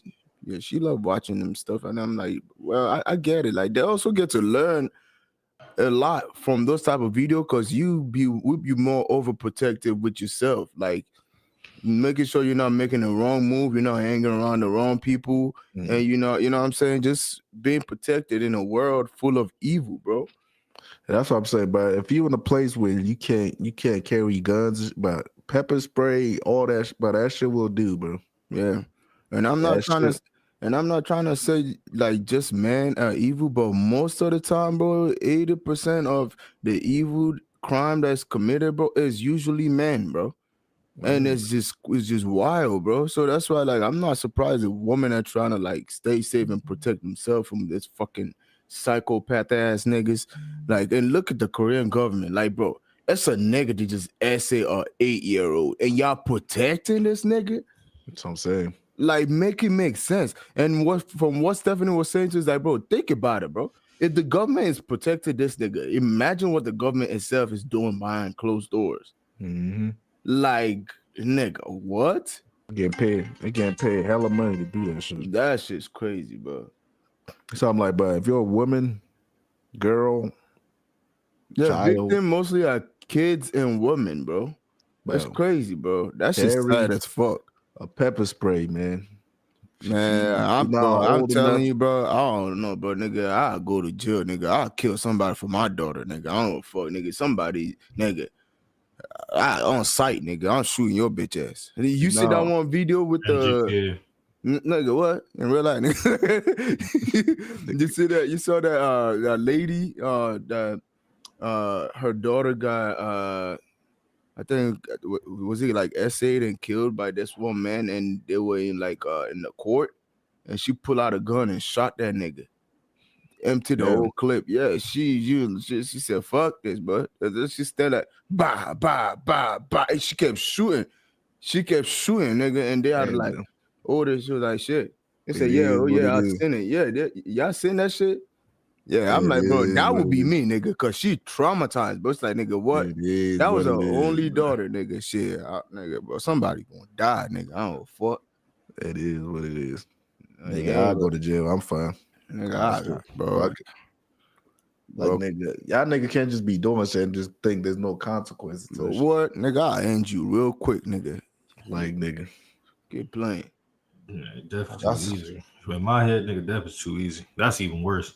I see even worse in my head, nigga. I should literally nigga said I'm the torture. Yeah, like I'm a torture nigga, bro. Like I'm a torture type nigga. Like if I had to endure all those years of pain, nigga, you gonna endure hours of like at least. like to the Like I said, maximum every extent. day, nigga, you To go the through. maximum extent. Like I'm gonna try every method, bro, in GTA. Like that's the type of nigga I am. But that shit, nigga, easy. You going? That shit too easy in my head, nigga. I understand that. That shit too easy, I'm just the nigga. type of person that I'm like, bro, as long as you leaving, bro, you still alive. I know you still gonna be doing some crazy shit, regardless of how much torture I'm trying to put on you. Shit. You still gonna be alive trying to do shit to other people, nigga. Get the fuck. You don't deserve to live, nigga. I mean, bro, there's no real justice to any of this shit, but you just GTA a crazy game, chat, bro. GTA is a crazy ass game, bro. Life is a crazy game, chat. GTA, crazy ass game, bro. Like IRL GTA is crazy, bro. The shit that you can do in that game, bro. I'm saying, bro, beyond this world, bro. Niggas get away with shit. Then you keep that nigga alive, you're gonna be thinking about that nigga every day, bro. Why you alive, bro, and why you trying to torture him? So you technically torturing yourself too in the process. Yeah, them lobbies, bro. Them niggas be doing drive-bys and that shit, bro. And it's hard to forgive them niggas. It's hard to forgive them niggas. Like, bro, you gotta really like. If y'all never played GTA, bro, I'm telling y'all, it's another life, bro. So GTA is wild. Fuck your guns, Steve, bro. So GTA is wild, bro. You know what I'm saying? GTA is absolutely insane, bro. GTA crazy as fuck, bro. Yeah, bro. I ain't gonna lie. This shit drained the fuck out of me. Like I ain't drained, chat. I'm drained. This shit fucked me up. Bro, we gotta. I did not want this. I did not want this. You gotta always give W to Stephanie, dog. Always, bro. Every time, because I don't know how, bro, nigga. I would be traumatized with all this new shit that I'm telling, bro. Because I don't know how. Now, God designed her ass for this type of shit, nigga. Because that's what I would say. Not everybody's meant for everything that they doing, but if it's not meant for you and you stepping into that circle, you gonna feel, like, nigga, yeah, I don't belong here. You gonna if it's not your purpose, bro, you gonna feel it. But if it is your purpose, like, it will be easy for you to, handle this type of shit. Cause I don't think I could do this shit Stephanie's doing, bro. Yeah. Nigga, I would be having mental breakdown every day, nigga. I'm glad they didn't put her name out there too, man. Like the girl. I'm glad they didn't put a real name out there. Yeah, she looking at actual cases, photo. You see her sometimes even crying video. When she was about to, nigga, I was about to cry, bro. I had to control myself like a little bitch, you know what I'm saying? Because I'm gangster, you know what I'm saying? Like, I ain't trying to look like none of that. So said I'm a thug. I'm a thug, nigga, you know what I'm saying? I run the streets, son. So I ain't trying to, like, nigga, I ain't no bitch, son. Nah, that shit is like that shit. Nigga, that should get my whole body crawl, nigga. When I saw her cry, but I was about to let one loose. I was like, Bloomy, you a gangster. Don't do it. Yeah. Yeah, OG pretty thug, you know what I'm saying? Chat. This is why I hate doing shit like this, chat. Like, this shit actually it's like, because, like, bro, I have this very bad habit. I think it's something wrong with me, chat, where I place myself in the victim's shoes to the point where it's like, okay, like, if I was the father of that situation, it's like that shit eats away at me. Yeah. Like, that fucks with me. Like, it's like, nigga, I guess, like, I don't even try to do it. Like, I automatically just, like, it's like I feel like when I start hearing, because the way she describes it is so damn descriptive to the point where it's like, nigga, you processing the shit, and it's like, oh yeah, and you start to feel the same shit that the family is feeling. Yeah. And that shit, and it's like I dwell in that feeling very easily, bro. And it's hard for me to, like.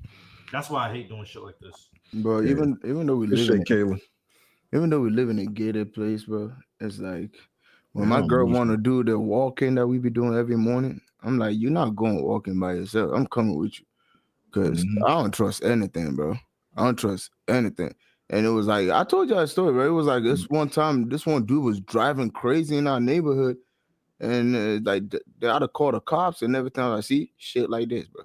Shit like this. But I'm telling you, bro, if you're a woman, a girl, a kid, bro, pepper spray is the close, because look at you. If you're not old enough to keep the gun on you, bro, pepper spray. Yeah, I'm trying to get her one.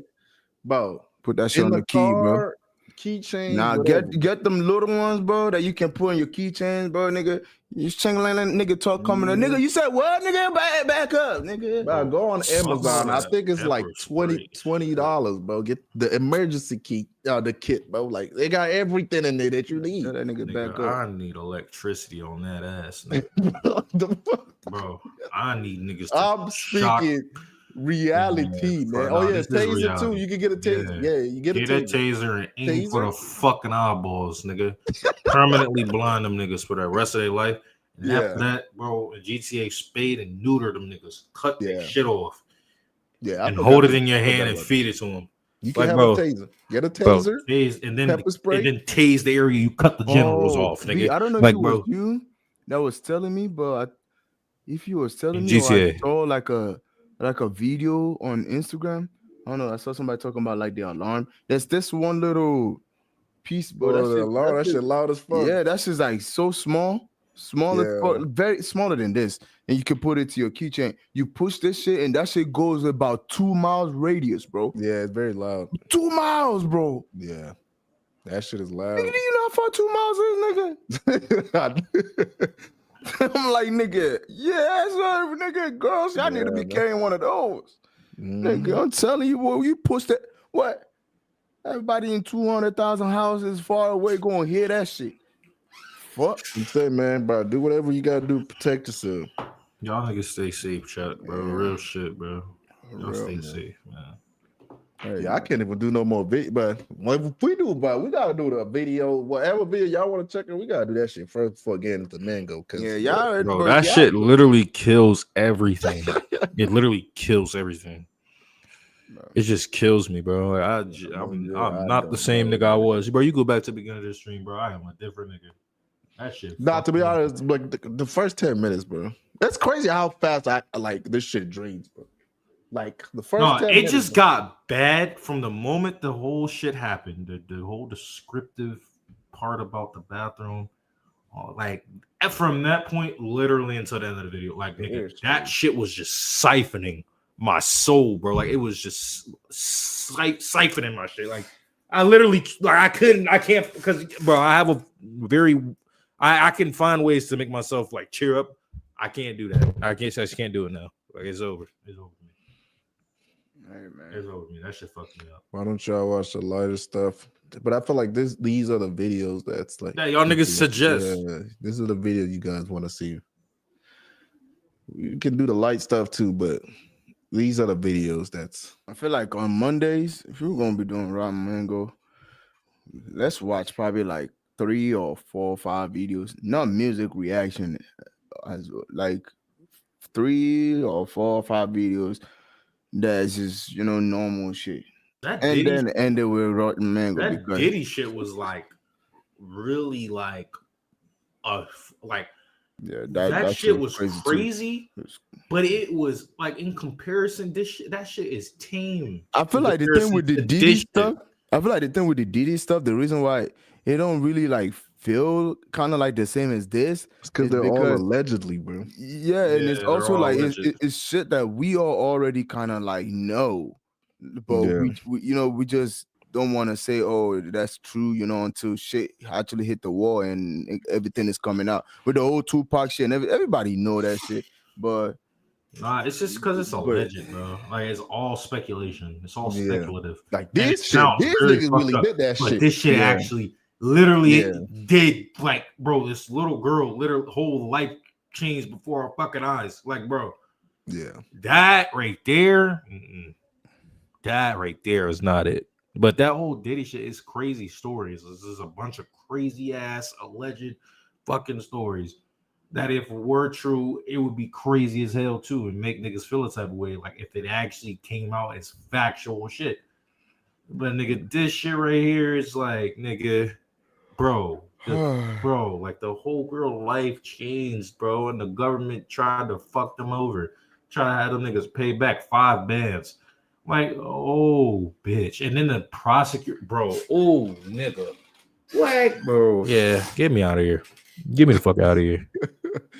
Get me out of We're here. doing a comp next stream, guys. I was dead ass trying to look for that prosecutor, bro. I dead ass was on everything I love. I was trying to look for that nigga. We're gonna do everything else next stream. But I hope you guys are prepared for your Christmas because it's technically what Christmas Eve. Technically, Yeah. Y'all have an amazing Christmas, bro. Let me know what y'all got. What y'all got planned for Christmas? What y'all planning for Christmas? Also, y'all said send y'all gifts in the Discord. In the Discord. Let me see what. Yeah, I want to see what y'all got, man. I know y'all about to get some cool stuff, man. I know y'all making that Christmas dinner too. I'm gonna need some of that. I need some rations. Lofi remix. Well, why you got my dad's name in your name, bro? Remix. Lofi remix. What you mean I don't celebrate? Why? No, I ain't gonna lie. I feel them. Like, nigga, I got to an age where it's like Christmas. I look at that shit as like, damn, it's Christmas. And it's still got like Christmas is one of the only holidays that I actually still like. I still want to celebrate. Like, I don't want to celebrate no other holiday but Christmas and Easter. Easter is very very iffy though, but Christmas, it's like I actually want to do something on Christmas, but then at the same time I look at it as like, it's just Christmas. You know what I mean? Yeah. Even New Year's, I'm like, another year. Yeah, New Year's, I never even considered it a holiday. I never considered New Year's a holiday. I feel like for me, like Christmas was more like, because like we grew up in a way where it's like, bro, I think the only time we really celebrated Christmas and when we exchanged gifts, whatever, was when we was like kid, bro. Merry Christmas to y'all, bro. I love y'all. I feel like it only hit when you were a child. Yeah, when we was kids, bro. When we was like, and that was back in Nigeria when we was like kids. But nowadays, like we growing up, it's like as we grow, I think I don't remember the last time we celebrated. Maybe it's just because we're men, bro. Because they be like grown ass women that be excited about that. I think it's just because we're men. Because men, they have this thing, like most of them, where it's like we look at it as just like a reason to keep going, like a grind or something. Like if you got a family, bro, and you got a daughter, like nigga, Christmas, you only look forward to it because you want to make your kids happy. You don't really.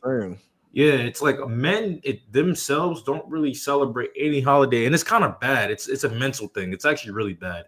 Like we should look forward to holidays and joy and shit. But I noticed that, like, bro, as men, like society, like the social construct and how like society is built for men, it was like, nigga, we have to do shit. It's like we get so used to that shit. And I feel like I always talk about it like when I was younger, or if I was to have kids. Like, I would care more about everything. I think like what I was trying to say is because like the way like we actually grew up, it was like kind of like different. Like Christmas, the way they celebrated here in America compared to how we grew up celebrating Christmas back in Nigeria. It was just more like, you know, family and friends. We just gather up together. They cook food. We all eat and just have fun, and that's it. And there was only one time we really celebrated Christmas in like kind of like the American style way with Santa Claus and all that. And that was when my dad was like working with this company called JC,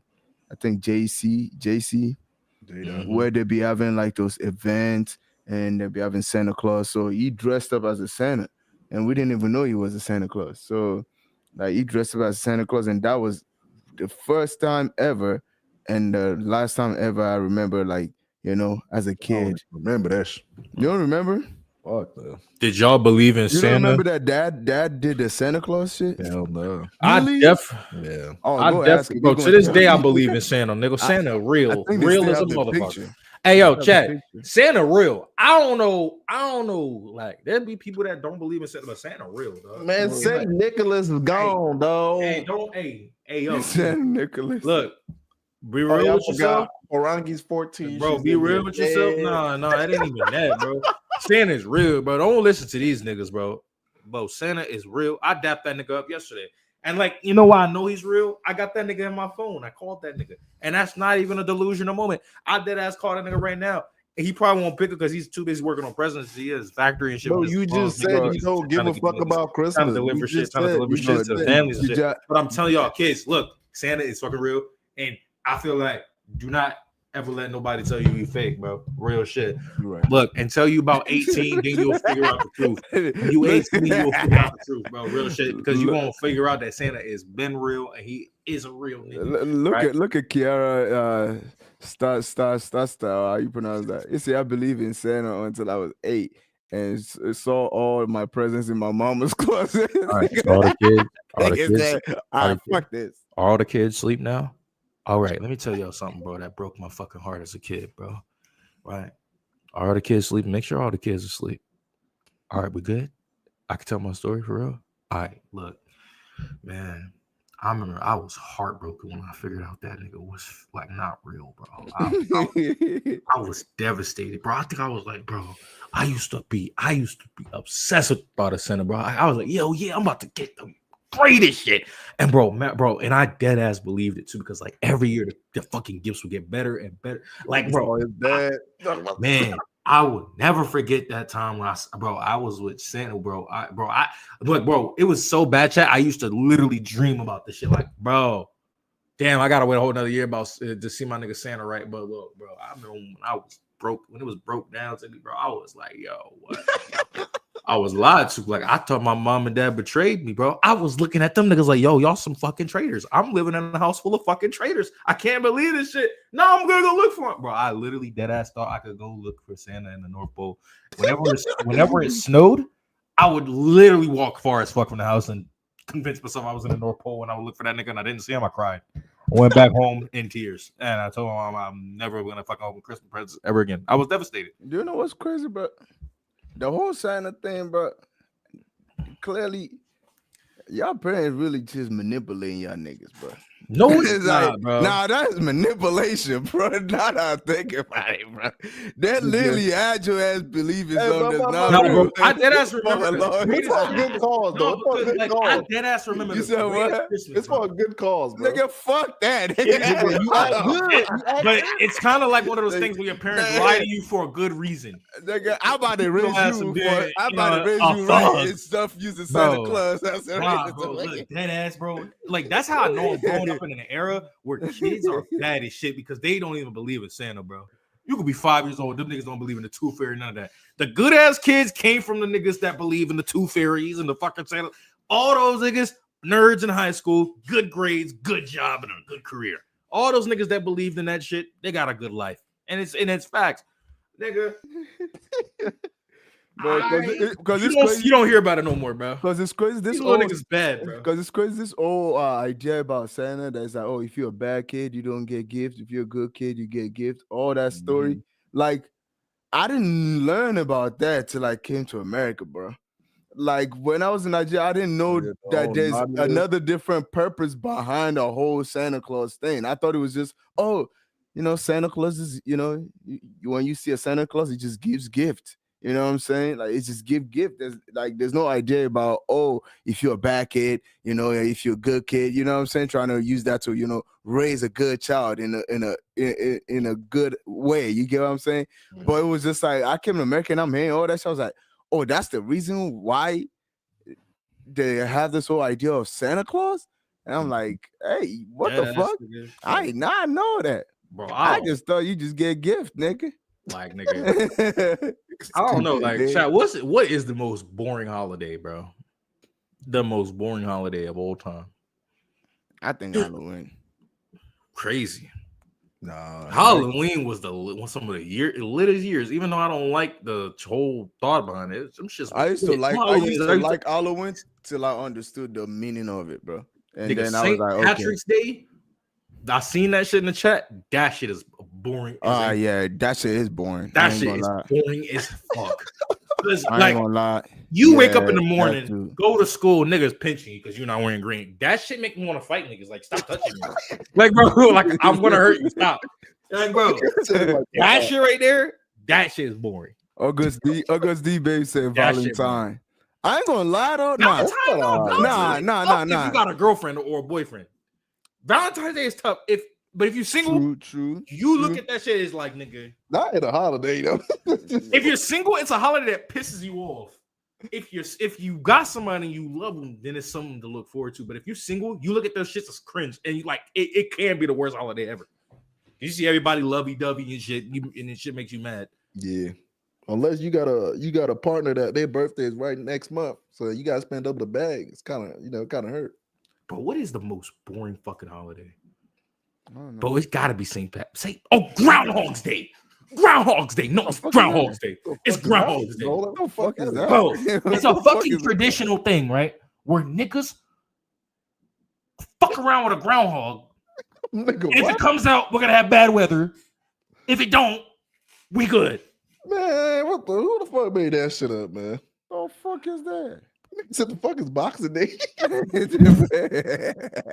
Nigga, fucking Groundhog's Day. How many of y'all ever heard of that? I know y'all heard of it, bro. I know y'all have heard of Groundhog's Day, bro. It's a fucking thing where niggas will fiddle around with a groundhog, and if it comes out of its hole, it's a fucking sign that we're gonna have the worst fucking weather in history. And if it doesn't, I've heard it. Yeah, I've heard about that. I never heard. Yeah, of and no if it don't come out, groundhogs. then That's we're crazy. No. If it don't come out, then we're gonna have. Then it's a sign that we're gonna have the worst fucking weather in history. If it comes out, then we're straight. That's crazy. It's real, bro. What the fuck? Nigga, that's some bullshit. That's some bullshit. Say the shit real. But that shit ain't real. I don't give a fuck. That shit real, man. That shit not real. But you know what type of video is trending this year? What? For Santa Claus? Being broke. It's just this year Santa Claus is broke, nigga, because the economy is so bad that's like niggas can't really afford to buy the kids anything. So they're like, nigga, fuck Santa, nigga. That nigga broke. Bro, I don't think niggas understand how I used to really believe that nigga. Bro, I remember, when I was in elementary school, I used to swear to God I heard the reindeers on the roof. Like, y'all can call me a crackhead all you want, but nigga, I genuinely believe that shit, bro. And a nigga will pop up at the most random time. I'm like, yo, that nigga definitely came from the North Pole. Ain't no way. That nigga suit cold. I would touch that nigga's suit, and that shit would be ice cold. I'm like, yo, this nigga dead ass flying across the world. You know, I had a dream that a tooth fairy came to my house, bro, through the window, bro. And that was right after I watched. I don't know what's that show. Big Daddy Good Dennis. There was a movie on it that a tooth fairy came to the window and pulled took whatever, like the little girl's tooth from under her pillow and put like the chocolate coin, whatever, under her pillow and shit. Then I don't know if it was Tinkerbell. I don't know. I don't think it's been a long time, but it's a Rise of the Guardian. No, I don't know. I don't remember. It was a long time, but I watched that and I found that shit so fantastious, if that's a word, you know what I'm saying? It was so fantastic. Fantastic. You know? It was full of fantasy, you know what I'm saying? Then I think I went to sleep that day and I thought I had a dream and it felt so real, like, oh, I think it came to my house. I was like, I woke up in the middle of the night and I was looking at my window like I saw the moon out there was bright as shell. Like, bro, he came, nigga. No chat, bro. Let me stop being delusional. I had a great imagination as a kid. Like, chat. Every story I'm telling you, it on God could strike me for lying. Like, this is real. Like, bro, I knew I was broke. That's the nigga delusional. I knew I grew up in a broke home, right? Ain't nothing wrong. That nigga delusional was from a kid, nigga. Hey, I'd rather grow up humble and broke than, to experience, and shit be stupid. Look, I knew the moment I realized, like, yo, yeah, we some broke niggas. Even the tooth fairy, bro. That's when because I believe in the tooth fairy too. That's another one, obviously. If I believe in Santa, you gotta believe in the tooth fairy. All right. So one night, nigga, I lost like 2 teeth, man. I'm thinking I'm about to come up. Nigga, I would purposely try to knock my teeth out, bro. This is real stories, real shit. Crazy. I would purposely try to like, oh, is that a loose tooth? Oh yeah, I gotta yank it out. Cry my ass asleep. I cry my ass asleep, man. So I talked to my mom, like, oh, is the super fairy coming? She talked to you? Yeah, she talked. I talked to her. She's coming. All right.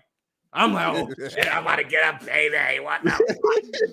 Nigga, kid you not. I fell asleep for about an hour. I woke the fuck back up. Nigga, I look under that goddamn pillow. Nigga, I see a bag of quarters, nigga, and pennies. I was like, yeah. We some broke niggas.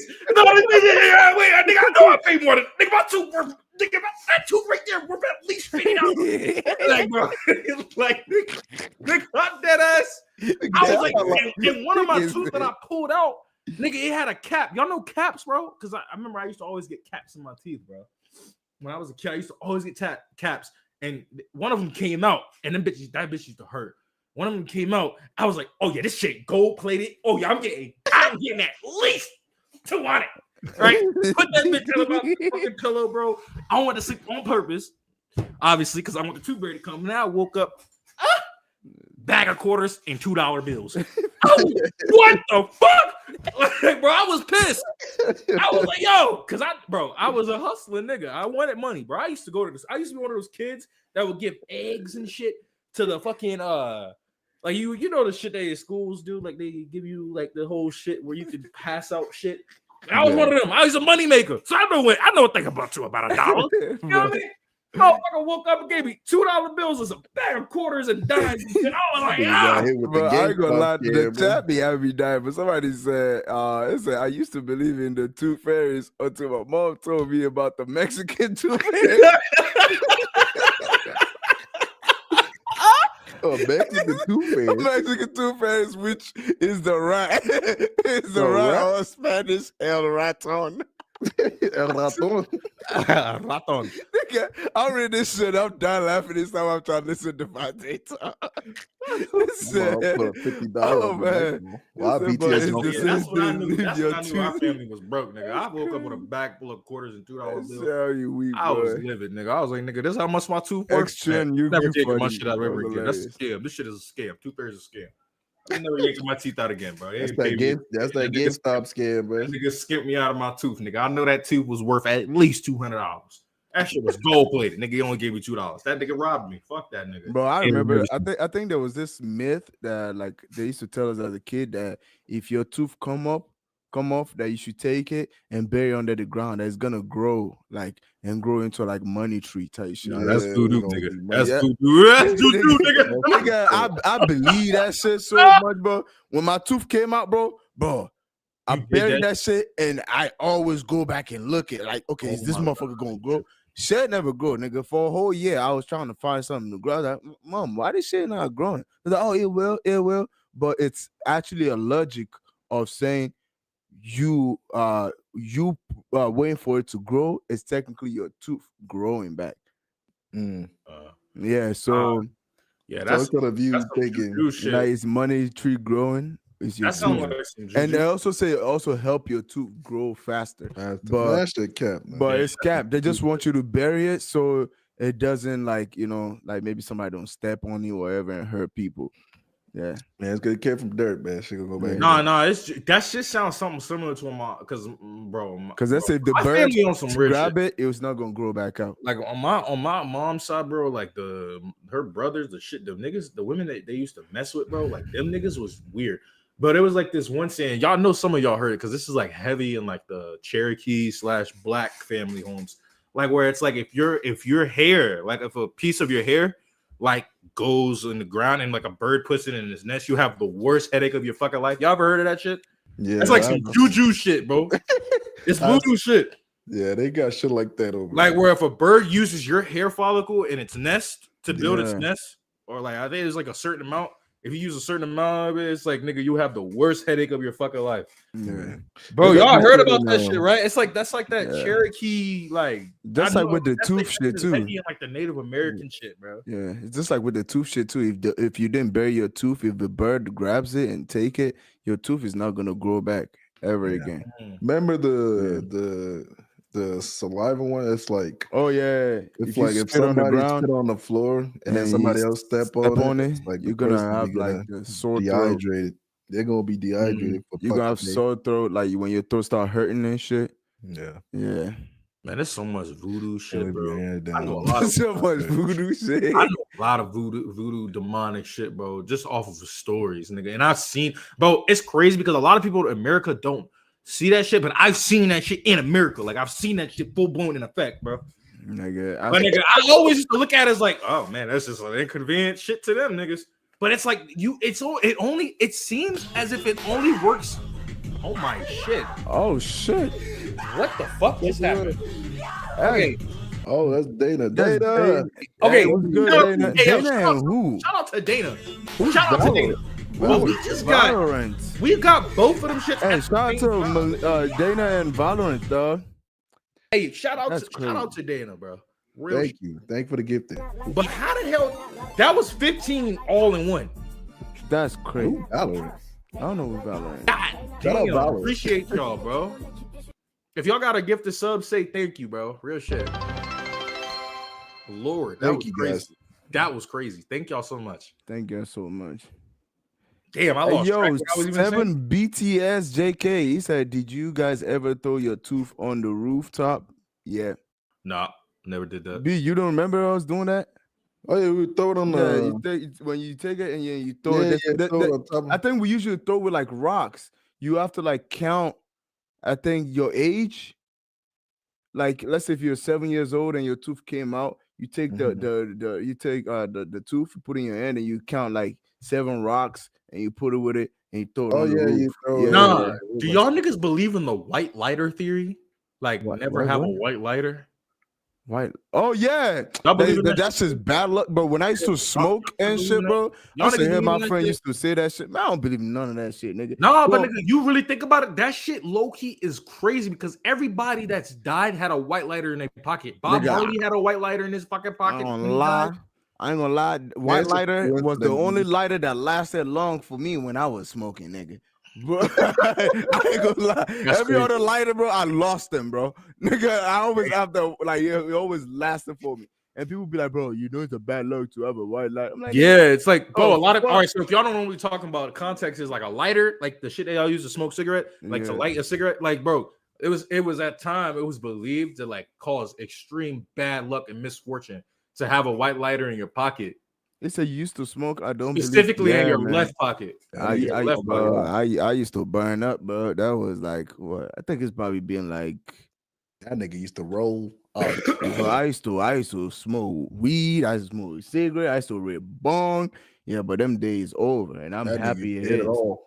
I did all that shit. It's But you crazy ever gotta because go, like, like- if y'all look up a lot of if y'all look deeper into the context of that shit, like the history about it, it's crazy, bro. But that shit not real, dog. Lot Nah, of that shit's not real, bro. I ain't gonna crazy lie. Split the pole, don't split the lighter, bro. pole and all that Like I shit. said, Yeah, the that whole split the that pole whole too, split nigga. the pole No, I bullshit. almost believe that shit more than the white lighter, nigga. I almost Real? believe that shit. Yeah, I was like, nigga, that shit I got ain't to gonna lie, scare me. bro. When niggas be saying Yeah, that, like- they be pissing me off. Like, Yeah, nigga, Yeah, I'm that shit like, used to bro, piss me you off know too. That what, shit used to fuck give me it. all types of vibes. Don't do that! Oh my god, you're gonna get the spag luck. Fuck! Nigga, I was like, man, you know what? Fuck Like, this. no, get I away was like, from if me. you, Right, I was uppercut like, you. look, I learned something. They say if you believe it, it's gonna work for you. And since then, man, split Yeah. the damn Oh yeah, pole. that's I what ain't I was split. saying, bro. I feel like voodoo only work against niggas that actually believe it. yeah, if Because you like believe I it, it's gonna swear, work, bro, like you try to do that shit to any white person, them niggas gonna look at you like, oh yeah, he's autistic. Like, bro, Yeah. they're gonna look at you like you're stupid.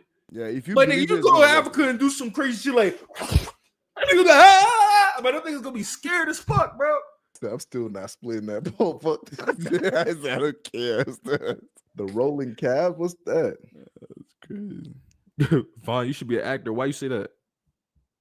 Oh yeah, chat too. If y'all want in the Discord, we take the recommendation for the rotten mango. So make sure you join the Discord. Yeah, we recommend put a poll up. recommend the next episode, bro. Yeah.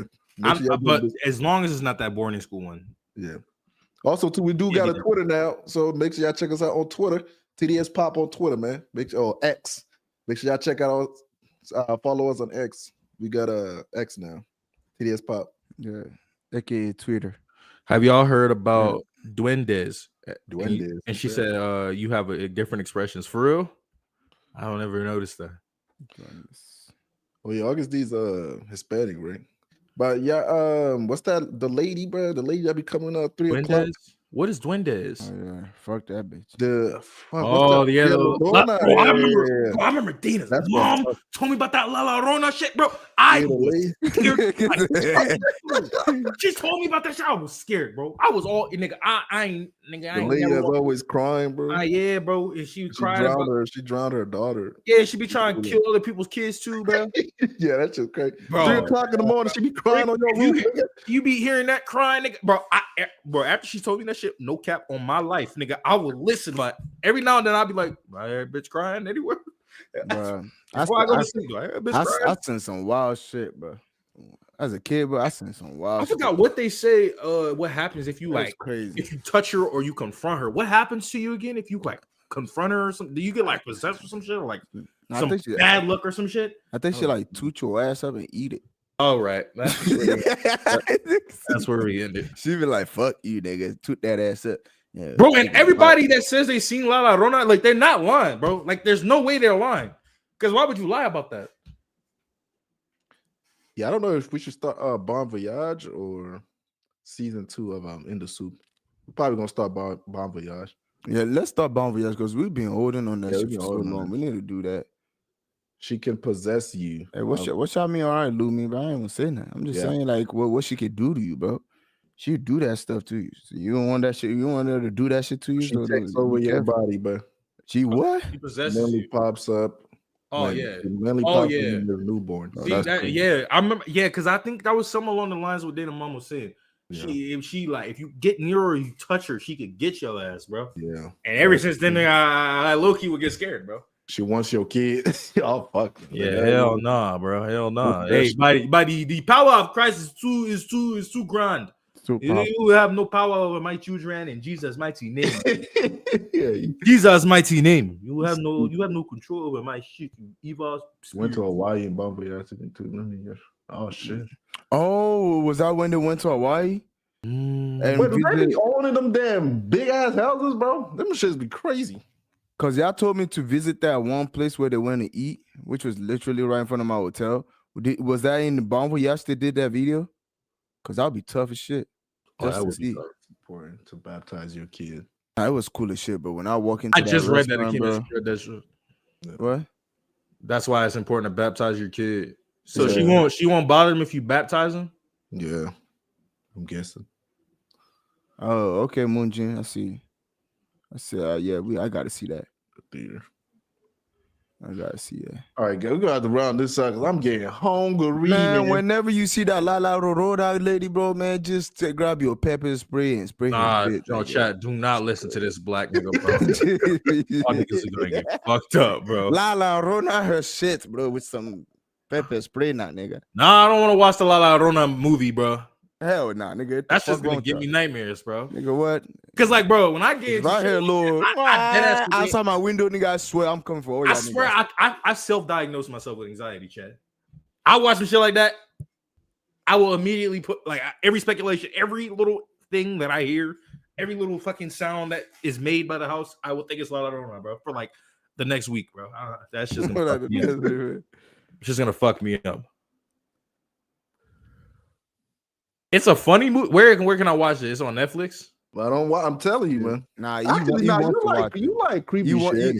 But I know that creepy shit is real though. No, that's different. I don't like that shit. Nigga, what? That is real shit. Every scary movie is scary because it's something that is possible because it's real, nigga. It's because it's real, nigga. It's real that shit like that happens. That shit is real, nigga. I believe every aspect of the La La Rona shit. The La La slide out the fucking screen and Rona your ass up in the hair, nigga. Same thing with Bloody Mary, bro. I believe that shit too. I believe that shit so heavy in my soul, bro. Bloody Mary's another one.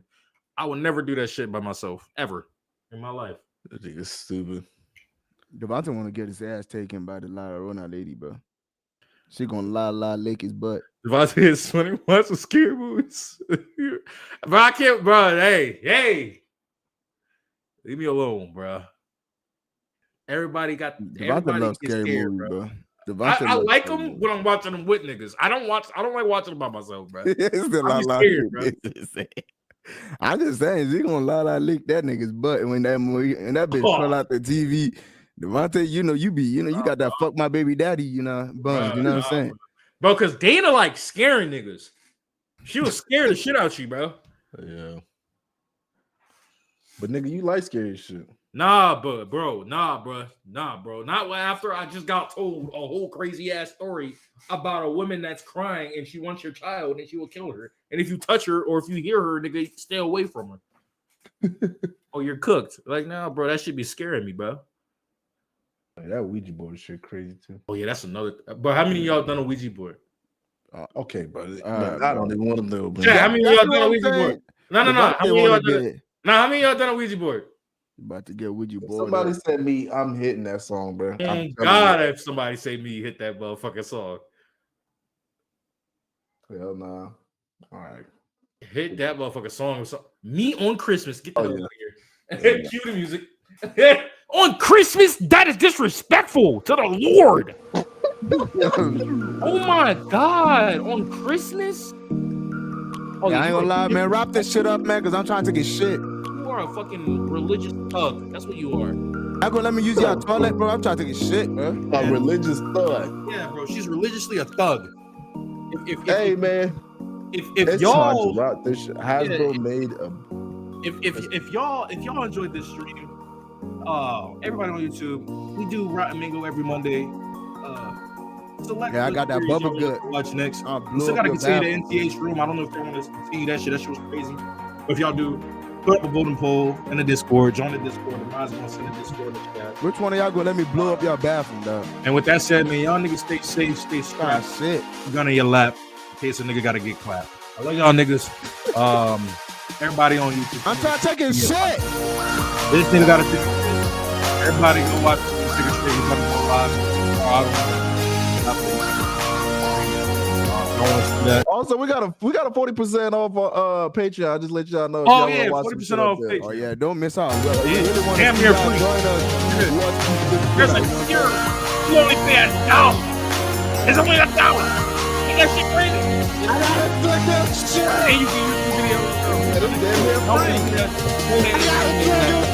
Everything. I love y'all niggas. I gotta click that shit.